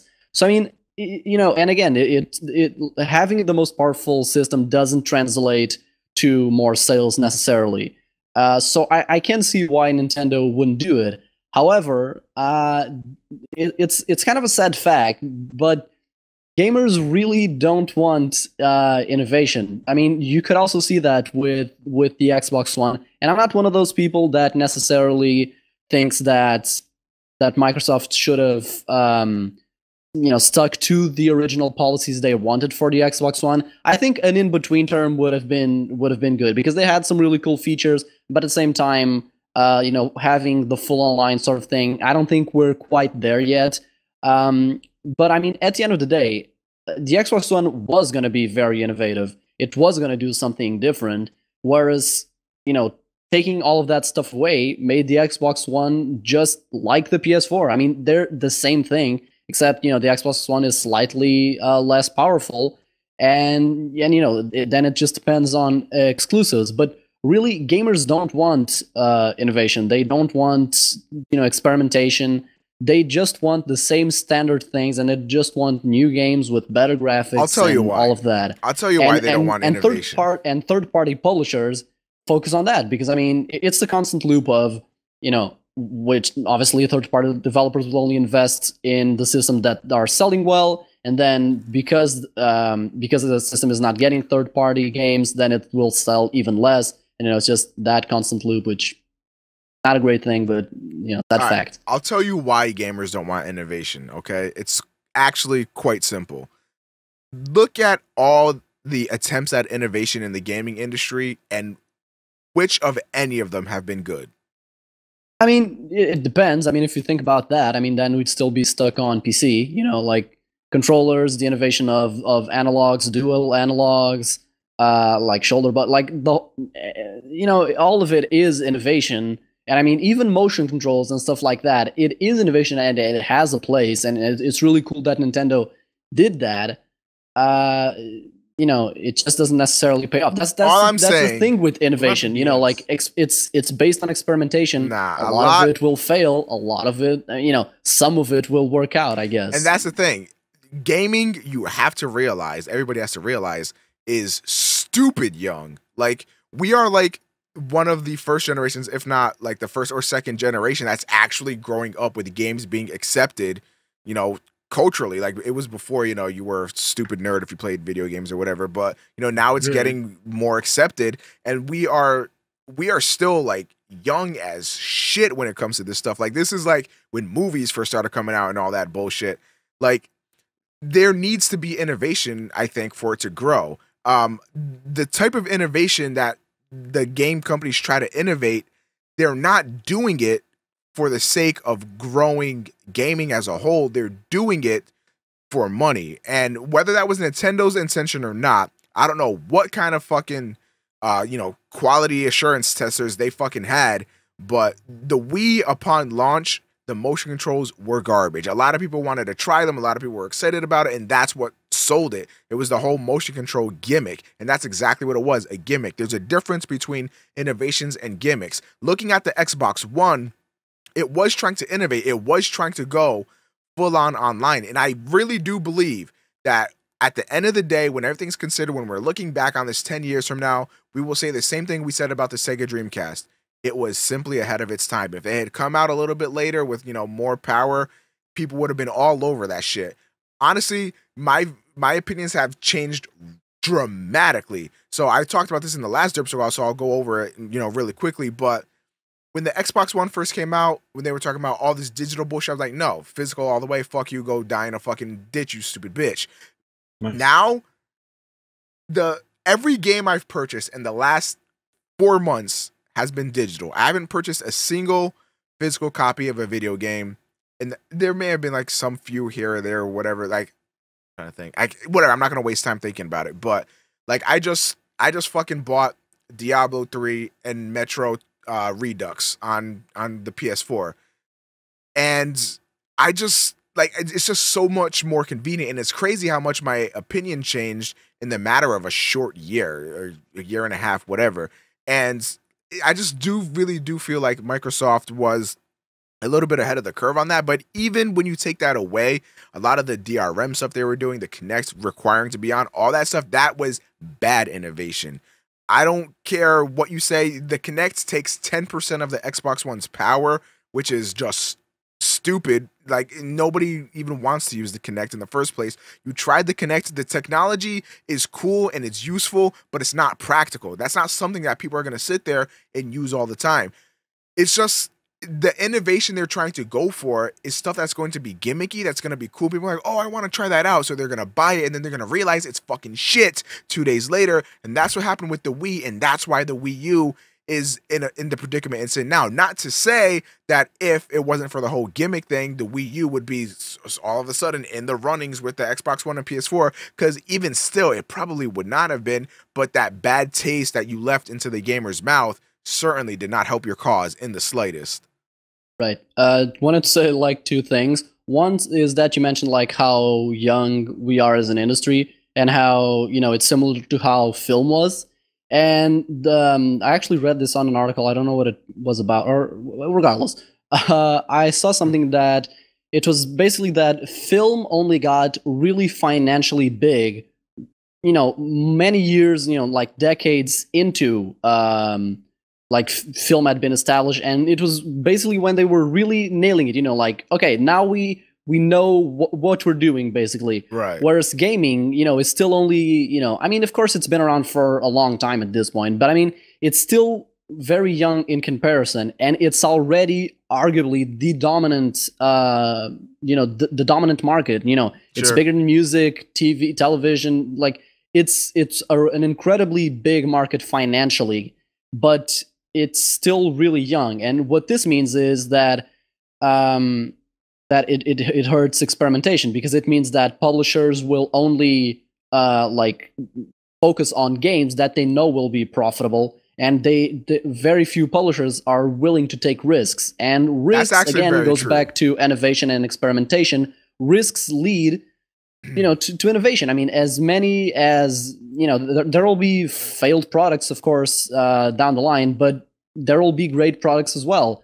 And this is why, the indie market is obviously a very popular thing nowadays, because it's actually a different way of exploring this. It allows for less risk and more experimentation, which is exactly what another side of gaming that people want.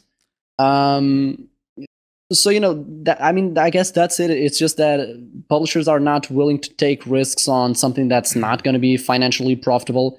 And that's also one of the main issues with, this whole thing regarding gaming and experimentation. That actually makes a lot of sense, because when you think about it, like a game like Bastion, for example, or even Telltale's The Walking Dead, like, those are such unique games, and you can sort of tell that they're indie just in the way that they're sort of presented to you, and just, you sort of like film, really. Yeah, right. You can sort of feel it. Like, it might have all the production quality and all that of like a AAA title, but it feels indie to you. And it's crazy too, because those games would have never in a million years been published by a AAA developer. Ubisoft would never have churned out something like Bastion or whatever. They would have only sold something that they sort of felt would garner sales. That's not always the case, because obviously they took a huge risk on Assassin's Creed, whatever. That was a new IP, and that fucking blew up like a motherfucker. And now they make it every year. So it's a good cash cow.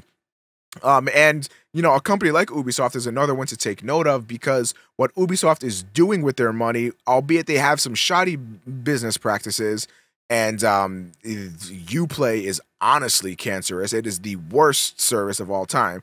But Ubisoft, they're taking this money and they're making original shit. They've got The Division coming out. I know there's some other ones I just can't fucking remember right now, but The Division coming out. That's the only one I could think of. Fuck my life. Far Cry? I'd say that's kind of the money grab. Far Cry 3 came out not too long ago. I don't think Far Cry 4 needs to be made, personally. But I'm sure it'll be a great game, don't get me wrong, but at the same time, like, they're trying to do new things with the money that they're garnering from selling Assassin's Creed every year.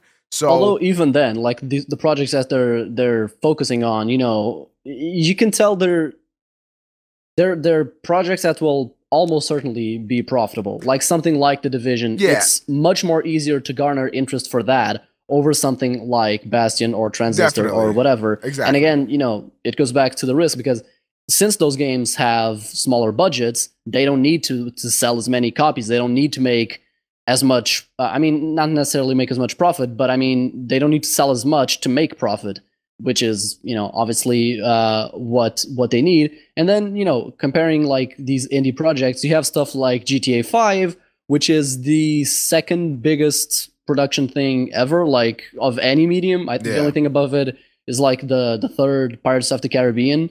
So, you have like massive budget, like hundreds of millions of dollars poured into this one game. And when you have that much money involved, it's obviously publishers are going to want a solid return in profit. Whereas with indie games, there's really not that much risk. Indie games are still going to cost like dozens and hundreds of thousands of dollars, but assuming they sell like a few thousand and dozens of thousands of copies, they're good. Like they've made enough money to proceed to their next project, and that's enough. Definitely. So I want to add. There you go. Well, not about this topic, but before, when you were asking about any innovations in gaming that actually did really well, the DS technically was one, kind of. And that sold better than. Yeah, and the DS sold more than every console of that generation. I mean, I'd say the DS started out as a gimmick, but it definitely, obviously stuck around for a while because, all the DSs we got afterward and now the 3DS and stuff. So, yeah, definitely, I can see that for sure. Yeah, but Nintendo is king of handhelds, so. That is true. Yeah, they can't be fucked with in that category, but it's just it's funny how I'll say Nintendo is the king of handhelds, yet neither of their handhelds are my favorite handhelds, so I just find that quite funny. Because you like JRPGs. PSP Master Race, folks. That's all I got to say. Do we have anything to add on this topic? Nope. It was originally supposed to be Pokken Tournament, but then we just started rambling about indie development and shit. All right.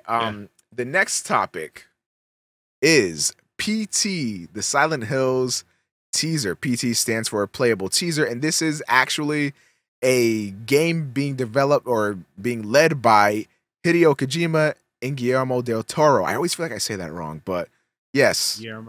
Guillermo del Toro. And the Lord and Savior, Hideo Kojima, King of Trolls, here at it again to make a sequel, not a sequel, but just a new game of Silent Hill, which was a horror game, if you guys don't know that, originated on the PlayStation 1, evolved into the PS2, and got really shit after a while. And now with this release, this teaser, this trailer, people are fucking excited, man. And PT, I think, is one of the most important things to happen in gaming for a while. This is absolutely the best way to advertise a game. I think to advertise anything. You know how many people were on forums, how many people were on Twitch, how many people were communicating with each other, trying to figure out what the fuck to do, what the hell this game was about, and just the whole mystery and lore behind this game that sucked people in. And this is a fucking teaser. This shit is a fucking teaser. Like, I haven't seen a community, like, group up this fucking hardcore in a long fucking time to try to figure out what the hell is actually going on with this game. People beat the game, or I guess the trailer, by accident. People spend hours on a fucking trailer.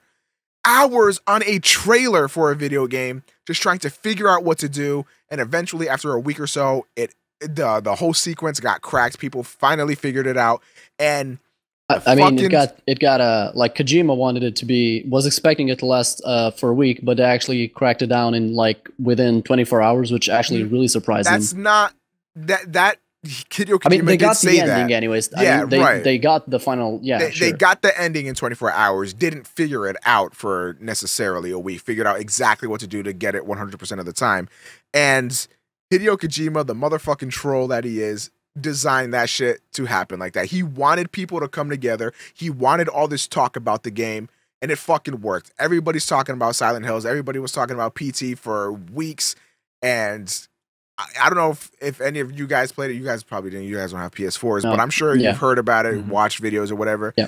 It's a chilling game, very suspenseful, very fucking atmospheric, a gorgeous game that if you have a PS4, you should just at the very least try it just to take a look and see what the hell this engine, the Fox engine, I believe is what they're using to create this, is fucking gorgeous. And they stripped down the graphics. Like, yeah, that's actually what I was gonna say. Like, Kojima himself said that they lowered down the graphics, so because for those of you who don't know, like, PT just suddenly popped up in the PlayStation Store out of nowhere, no advertising, no nothing. Actually, they said it in Gamescom. They were like, "Oh, this is a trailer for PT, and you can download it now." Okay. But like, I mean, without, obviously it was but developed in theory by a fake studio.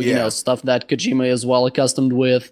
And they stripped down the graphics in order to make it look more indie. Which, the game still looks freaking amazing. So honestly, I think the things that will probably benefit most will be like textures and whatnot, because I mean the lighting and all that already looks really damn good. So I think it's going to be more the textures and whatnot that's going to benefit.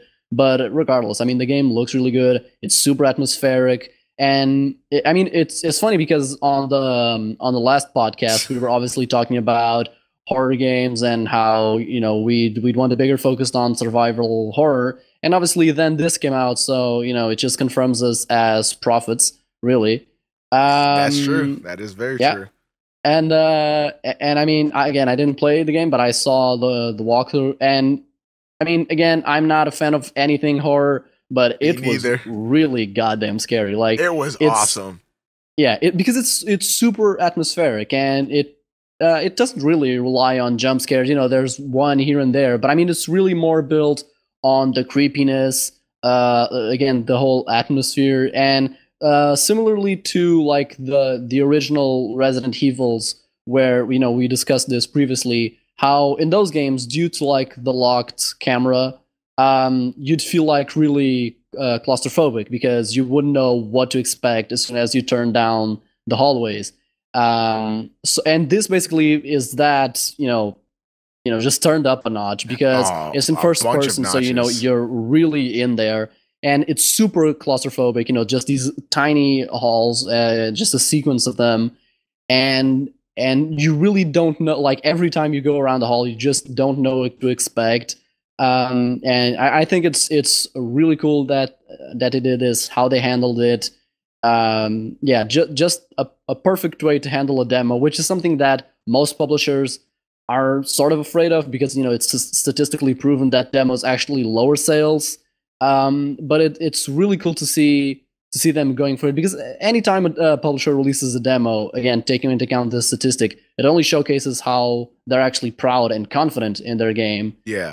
And this is probably the most ballsy demo out there and in a while. So kudos for Kojima. And it's kind of cool because I have 2 points to make, but one of them was in the last episode we were talking about how the only horror stuff that I kind of like is like the suspense and atmospheric thing. And one thing that Omni said that I remember, he was saying that, when you have so much suspense build up and it's just like the anticipation of waiting for something to happen, like all the generic stuff is happening, like, it's kind of quiet. You hear something really, really distinct, and you just know when you fucking turn around, there's going to be a jump scare.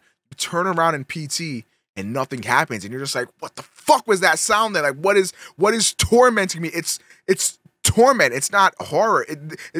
Most games are sort of scary games, spooky games. This is horror. This is fucking amazing, and I am 100% a fan of PT. As soon as I got my hands on it, I took to Twitter immediately. Didn't even play it for not even an hour, and I was already telling everybody. I was like, this is the horror game. Everybody wants to talk to me about fucking Slender, Five Nights at Freddy's, all that stupid bullshit. No, this motherfucker is horror. This shit was godlike. And the second point I wanted to make was never mind. I can't remember. Fuck my life. It was a good point. God damn it. While you remember, I just want to say that we are all fortune tellers, and we will be opening up shops to tell the future, because we actually talked about how survival horror games. It's the future of live streaming fortune telling. Yeah. Yes. We're gonna do it. Fuck. It was something Omni said that triggered this. God fuck. I'm not gonna remember. God damn it. But no, like one of the creepiest parts of the game, I think, was when you walk down the hallway and you just saw like the thing standing in the hallway next to the door. Oh, yeah. You had to walk past it to get to the other side. And you just hear it fucking breathing right next to you. You're like, Also, the whole radio, like the turnaround thing. When he was like, look behind you, and you don't look behind you, he's like, look behind you, look behind you. I'm like, fuck you! So then I look behind me and fucking nothing. Spoiler arenas. I don't give a fuck. Fucking actually threw you for a loop. Yeah. Also the fetus in the bathroom. Dude, that thing it was just disturbing. It was disturbing, the entire thing. Honestly, that didn't disturb me. It's disturbing looking. No, this had to disturb you. When the fucking fridge was hanging from the top and you heard the baby cry, that was disturbing. And I saw like the blood dripping from the fridge. I was like, oh, that was like, that's fucked up. Yeah. And what's cool about PT is that if you pay attention to, I think what's being said on the radio or something, it's like one of the things where they're describing the crime that took place. It said that it was a bunch of like he was they're talking about the guy that committed the crimes. Obviously, they were like, yeah, he was just like a nobody. He just played games all day, and then he just like killed us all or something. And a lot of people are assuming that that's a sort of like, a nod to us commentary. as gamers. Yeah, it's like, yeah, you guys are fucking assholes. You just fucking killed everybody or something. And it was really cool. And there's a lot of theories out there that are saying that Silent Hills, because, generally Silent Hill is just spelled like that, Silent Hill, and that's it. But with this PT, the new game, it's Silent Hills with an S. Now, a lot of people are assuming that this is going to be like a game where where every one person gets a different experience, and it's sort of like a different sort of universe kind of thing. And there's rumors and speculation and all that stuff. And there's even like evidence to back it from the PT the teaser that was released and all that stuff. And it's just sort of like different dimensions and all this other crazy shit. And I don't know, man, like PT has definitely grabbed my attention, and that's weird because I fucking hate everything that's to do with horror because I'm a bitch. But goddamn, this looks awesome.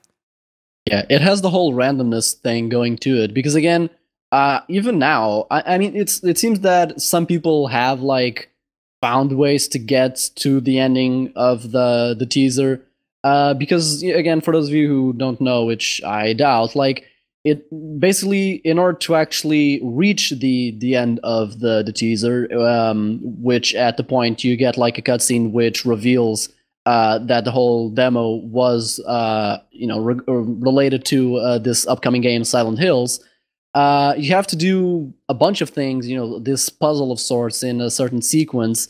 The thing is, people did this sequence, and it didn't work out necessarily for them. So, there's always been a load of discussions regarding, is it just completely random? Because once you actually supposedly do the sequence, the radio announces, how's it like you've been chosen, I think. Yeah, you've been chosen, yep. Yeah, so some people have been actually wondering, what if it's actually random and you actually get only chosen, based on some algorithm or something, and even if you do the sequence in a certain order, it won't necessarily work out. And this was actually the case for a lot of people. Since then, I think there are ways to get it to work completely right, but even then, there's this whole unpredictable aspect to it, which, if featured in the game, will be really interesting. A lot of people were actually complaining about it. There's actually been like a comic that someone made a while after it, in which basically your character, the player, just gets mad for not getting the sequence, and there's this monster in the game, and he just like he just ignores him, saying, "You're not scary at this point. I'm just gonna beat." That's actually kind of true. Yeah, a lot of people because felt that's that. been the reaction for a lot of people. Some people have just been stuck there and don't get the teaser, and it's frustrating. So some people have been saying that if it's throughout that, like the entire game, it can get a little bit annoying. But regardless, I mean, I think it definitely makes it easier to get like people talking about, like the whole thing that made PT so popular is that everyone is just trying to group up and figure out how to work it out, and if that's present in the game, it'll make it extremely popular for sure, and really interesting and just different from the norm. Absolutely. I'm trying to think about what Silent Hills will be as a final product. Like, I think it's gonna be substantially different from PT. I don't think it's gonna be first person because I don't know, it'd just be kind of weird. I mean, a lot of the horror games these days are. If anything, first it could person. have like both options, like third and first. Right. It could have been a hint of that. I think when the character walks out, who of course is Norman Reedus of Walking Dead fame primarily, when he walks out. Dropper. Yeah, when he walks out and the camera sort of zooms out from first person view and sort of like goes over the shoulder and then obviously zooms out to the iconic look where he's looking back like that, and this is you see Silent Hill and all that stuff.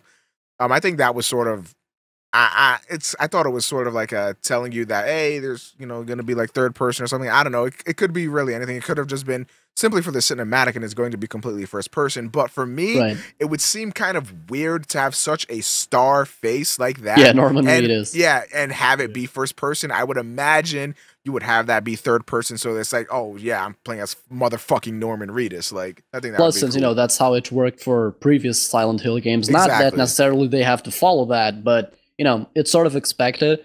And regarding how it'll differentiate itself from PT, I mean, I think PT really will be its standalone thing. Like, Yeah. I think the atmosphere, the vibe, the sort of puzzles that you'll have to go through, sure, that will be a focus in Silent Hills. But I mean, taking into account previous Silent Hill games as well, like the scale will be much bigger. Because I mean, even though the claustrophobia was definitely a very cool aspect of PT, I don't think it's going to be that way throughout the entire game. Otherwise, it sort of have to be like a Resident Evil sort of situation where you're like stuck in a manor.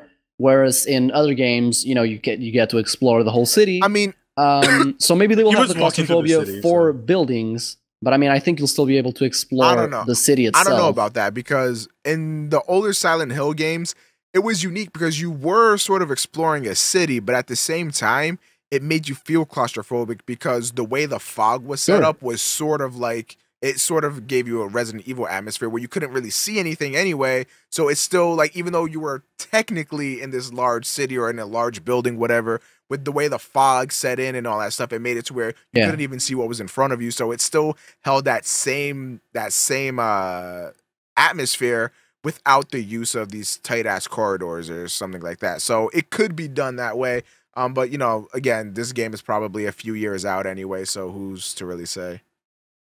Also, just asking, this isn't related to PT, but did you guys see the Silent Hill live action movie that came out like a while ago? There's two of them. Which one? Well, I would assume it's the latest one. I Yeah, did forgot see that it movie. Was kind of shite. Well, at least I thought it was kind of shite. It was Supposedly, absolutely it's one of the terrible. worst. Yeah, it's one of the worst films. They got when through it that came out. movie in like what felt like an hour, and there was so much shit that happened. The pacing was just awful. The acting was shit. Everything It's the one was shit. with Sean Bean, right, Toastie? I think so. I think the Like, main it's hard to character remember. was a blonde chick. That's all I can remember. Yeah, I remember her. Okay, but I think Sean Bean was in that, and it's like the whole thing. Oh, Sean Bean always dies, but he actually didn't die in that one, which is funny because it's a Silent Hill game, so you'd sort of expect him to. But yeah, the film is supposedly terrible. I have no interest, A, because it's horror, 2, because it's terrible. If I want to see horror, It's I not just scary at all. I felt like it's not. a lot of the Barrels. aspects I feel like could have been done really well. I feel like it had a lot of good things going for it. Like the nurses, I felt like that part I think was pretty creepy, and I thought it was done really well. But other than that, like that movie was just the only bad. horror film that I actually really like is Cabin in the Woods. That film is actually pretty damn awesome. If you guys have never seen that, I've never seen it. recommended. No, just make sure to never watch any of the Resident Evil movies. Just do yourself a service. And Those are- the first few were okay. They're the most But tolerable. they're really just but- action focused. I mean, Yeah, now they're action focused. I mean, I guess they were action focused from the beginning, but yeah. anyways, Yeah. Ready for the? Sorry to go off topic, but Nah, I it's just all right. wanted It's to all see. right. Are you guys ready for the last topic? Yeah. All right. So, let us talk about the PS Vita really quickly. Now, there's really been nothing in the news for the Vita, and that's sort of why we're talking about the Vita, because with all the news coming out for, a bunch of PS4 stuff, with all the conventions going on, everything is getting announced for PS4. You even got some PS3 shit tossed in there, but Sony seems to just be neglecting the PS Vita hard fucking core. As a person that owns and adores the PS Vita, may I add, it kind of irritates me, but I thought this would be an interesting topic to talk about because these two fellas over here don't own a PS Vita. So one thing that I wanted to ask you guys is, are you even remotely interested in owning a Vita at all? yeah, I mean, I'm not a handheld kind of gamer. I basically own no handhelds originally because of my poor eyesight. So as a kid, I shouldn't play them, although I still had a Game Boy and whatnot. But I guess because of that, I just never grew accustomed to handhelds. So I I don't have a 3DS or a Vita or a PSP or anything. So there's that. I'm just not a handheld focused gamer. But really, I don't know. I mean, there are not all that many games for it. I mean, Persona 4 Golden is obviously a very interesting one. But again, I have played Persona 4, so even though it's, there are substantial differences to get it, I won't get a system just for it. And even though, again, it's good for JRPGs, I don't know. I mean, I just feel that I can play a bunch of JRPGs regardless in other systems, and it really comes down to sure the games, but at the same time, I mean, I still don't have a 3DS, and that doesn't have any issues in providing a great catalog of games. And really, the main reason I still haven't gotten that is, again, I'm just not a handheld focused gamer, so it's just not on my priority list, really. All right, cool. Toastie? I wanted to kind of get a Vita because I love Persona 4. Obviously, I said it's my favorite game of all time, and I want to play Golden because the 3-month time skip kind of sucks. I was getting looking forward to going, oh man, New Year's and all that stuff, and you just get skipped. So I may get a Vita maybe sometime in the future, not probably this year, probably maybe next year, but. Yeah, I think it just needs more games for it to be more worth its purchase. Yeah, so the second thing I was gonna ask is what would sell you on a Vita? Because I feel like right now the Vita is sort of in the same vein as the Wii U. There's nothing that's gonna make you buy a Vita, but if you do have a Vita, I really do believe there's enough content there that you're gonna be pleasantly surprised, especially if you like, JRPGs and stuff like that, because you can easily pump at least 40 hours into any sort of JRPG, any RPG, whatever. And the PS Vita definitely has its large selection of that. Not to mention, you get a decent catalog of PS1 and PSP original titles that you can play on there as well. So with that taken into account, and the fact that if you do like indie games, a lot of the indie games that you buy for your PS3 or PS4, you automatically get on your Vita as well, and that's only becoming more popular. Most indie games these days that are releasing are being released cross-platform, so you can take your favorite indie game on the road, or you can even play it in your bed when you're taking a shit, whatever the hell you want to do. And I really do feel like the Vita, while it may not necessarily be a 100% worth the purchase, I think if you do go out and buy the Vita, you're probably going to end up liking it more so than you would sort of leaving it out in the dust. All you really have to do is, the thing that sucks is that Sony is not advertising shit about this. You really do have to find the titles on yourself or from other Vita owners, which is kind of hard because nobody owns a fucking Vita, but you've really got to be looking out there for the video games. And once you do, man, you'll be pleasantly surprised with what you find. So again, what would sell you guys on a Vita? I'd actually like to mention that because my main issue with handhelds is the fact that they're handhelds. Yeah. One of the biggest thing about the Vita is that there's the PlayStation TV, which is basically, for those of you who don't know, like a Vita which actually connects to your television and you can just play it as a regular console. Now, obviously that, defeats the purpose of it being a handheld, but at the same time, again, for someone who's not a big fan of handhelds and who doesn't necessarily benefit from the mobility, because realistically, I just don't really see myself playing a handheld out in public or whatever, because I don't know, I just don't usually do that. I just usually play whenever I'm at home, and at that point, it doesn't really matter if it's just a regular console or not. So if anything, I'd probably get the PlayStation TV. Plus, it's cheaper than the Vita, and it'd be much easier to record if I was actually interested in that, because I would need to get a capture card or something. It'd just be through HDMI and all of that stuff. So a PlayStation TV is actually something that I'd be interested in picking up, and I may eventually get. And obviously, if I was an owner of that, then just games, I guess, is the main motivation. Well, and you mentioned indie games, by the way, yeah. And Metrico just came out, and I think that's a PS Vita exclusive, which actually looks pretty damn good. So if you have a PS Vita, that'd be worth checking out. Yeah, Plus, it's free for Plus members, so you should definitely get it, Omega. I did not even know that, to be honest. But that's another thing that I'm talking about. You have to really be on the ball with the games. But responding to your Vita TV comment before we go to Toastie, The Vita TV can play Vita games, but it can't play all of them. For example, if your Vita game relies at all on the touchscreen or the back touchpad, you can't play it on the Vita TV. So that eliminates stuff like the only game I can really think of off the top of my head is something like Tearaway, which is coming out for the PS4 anyway. Yeah, so that which is doesn't awesome, really actually. matter. Yeah. But aside from that, like you said, I'm definitely getting a Vita TV without fucking question. Because a lot of the JRPGs don't even really rely on that stuff. So as long as it's supported by the Vita TV, then there should really be no reason. And that is kind of a double-edged sword, I think, for Sony. I think it's gonna bring more attention to the Vita's library, but at the same time, they have the Vita TV, so they probably won't get a PS Vita. It kind of seems like they're shooting themselves in the foot with that. But anyway, Toastie, what would sell you on a Vita? All right, so I was looking at the list of the PS Vita games and stuff, and it seems like just a lot of games that I was looking at are just like only in Japan that are like that I would probably buy. Like there is a game called Dengeki Bunko something.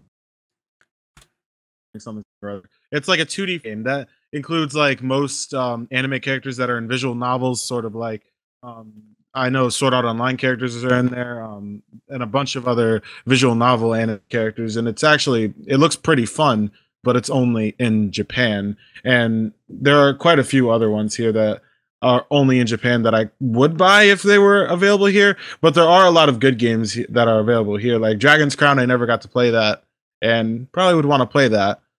Well, that's and there are just a lot of things on here that are that's what I was about to say. Like there are a lot of things on here that are multi-plat that I could get on the PS3 or on something else, like in a better way. Like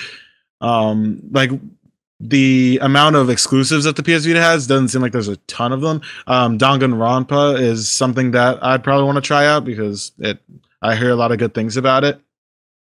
And yeah, it's just a bunch of like ports of other stuff, and I don't know, it seems like it would be really cool, but there's also like a lot of like I just really cry every time that I see that there are so many like anime games that are being released only in Japan and they're not coming over here.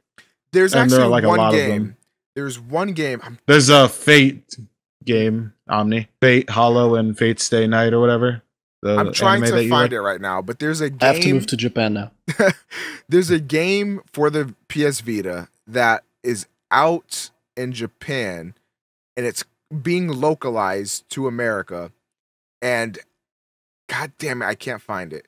But I know that this game was incredibly well received in Japan, and the hype for it amongst the PS Vita community, which is admittedly a relatively quiet community, but the hype for this game is absolutely insane.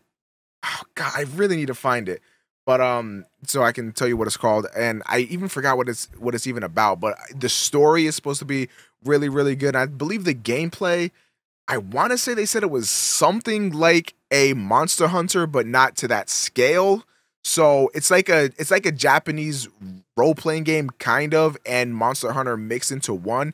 And it's supposed to be like a really, really awesome game, but I cannot fucking remember what it was called for the life of me. But that's one of the games out there that they're sort of hoping that's gonna push some Vitas. I think the Vita is going to go down the same route that the PSP went down, which is my favorite handheld of all time. And that's going to be this awesome handheld that had so much potential, but due to lack of advertisement and all that stuff, just never really caught on. But it's going to be that home for really obscure games and, of course, Japanese influence games, which I believe the PSP is king of, by the way. So many great titles on there that you can get. Plus, the PS Vita... Wait, cancel that. Is it region locked? I don't think it is. The Vita? Not sure, honestly. I think you might have to have like a Japanese account or something.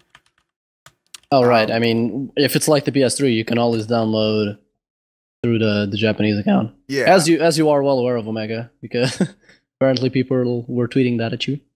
Wait, I'm sorry. Oh, yeah, I got you. Oh, hey, Omega, did you know? Motherfucker, I didn't say it in the video or anything. But yeah, so I just looked it up.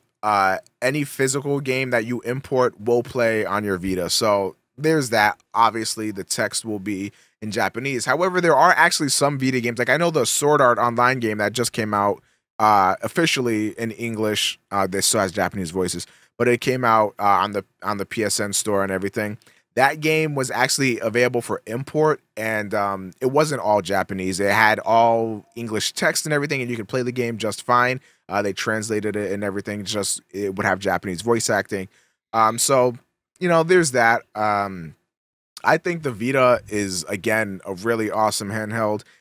It's gonna probably end up being my favorite of all time once it comes down to it. Assuming we can get some quality titles like we got, for example, Crisis Core, which is one of my favorite handheld games of all time. If we can get something of that caliber, well, now that I think about it, Persona 4 Golden is my favorite game of all time. But don't forget, the best game ever is coming to the Vita next year for us. Persona 4 Dancing All Night, everyone. It's coming. Woo! Dancing All Night. Yeah, it's a Vita exclusive. Oh, I was not aware of that, actually. Okay. Yeah, so you're going to miss out, you and your, I don't play handheld games. But don't forget Hatsune Miku as well. That's coming to the Vita too. There's also a game called Akiba Strip where you beat up people and they strip. It's Akiba's Trip, but the way the title looks, it's like Akiba Strip. It looks like shit. Yeah. But stupid games like that. But I think the Vita has an awesome library, and if you do get one and you like Japanese Japanese games and stuff like that, I think you're gonna like that system. But yeah, that's just my 2 cents on it. If you like anime, you'll probably like the Vita a lot. There are a lot of anime games on here. Fact. Quite a bit. Sony systems as a whole really are a pretty good home nowadays for Japanese games. True. Oh wow. You ever heard of High School DxD? I've heard of it. Yes. Apparently there's a game. It came out August 28th for the Vita exclusively. And guess what? It came out as a role-playing game in Japan only and will not come to North America or Europe. There's just not a market for that stuff here, though. I mean, you can't really blame them if it's not going to make any money at all. I mean, localizing a whole game probably still takes a considerable amount of money, so I'd buy it. Well, that's all that matters. That's all that matters, dude. I buy it. You can still import it and play copies. Bruh. If that's what it comes down to, sure. All right. Do you have anything else to add about the PS Vita topic as a whole? Nope. Might get a PlayStation TV, but that's about it, really. All right, Toastie. Oh wait, question is, what about I remember hearing a lot about the thing with the PS Vita and the PS4, like being able to use the Vita as a controller or whatever. Yeah. Does that work? Because I haven't heard a lot of people talk about that. I've tried it a few times. The only thing that stops me from doing it is the fact that you have to, like, the L2, R2, L3, and R3 are mapped to the rear touchscreen. So it's that's gross. Yeah, it's really bad. That's gross. Yeah, there's nothing they can do about it. The PS Vita doesn't have 2 triggers, and the sticks themselves aren't clickable, so that's the only way they can do it. And obviously, for most games you'd want to play, where I'd imagine almost every game uses L2, R2, L3, and R3. It's damn near unplayable. I think there's usually like some performance hiccups anyway. Can you click the analog stick on the Vita? No. Or the analog stick? No, you can't. That's unfortunate. Weird.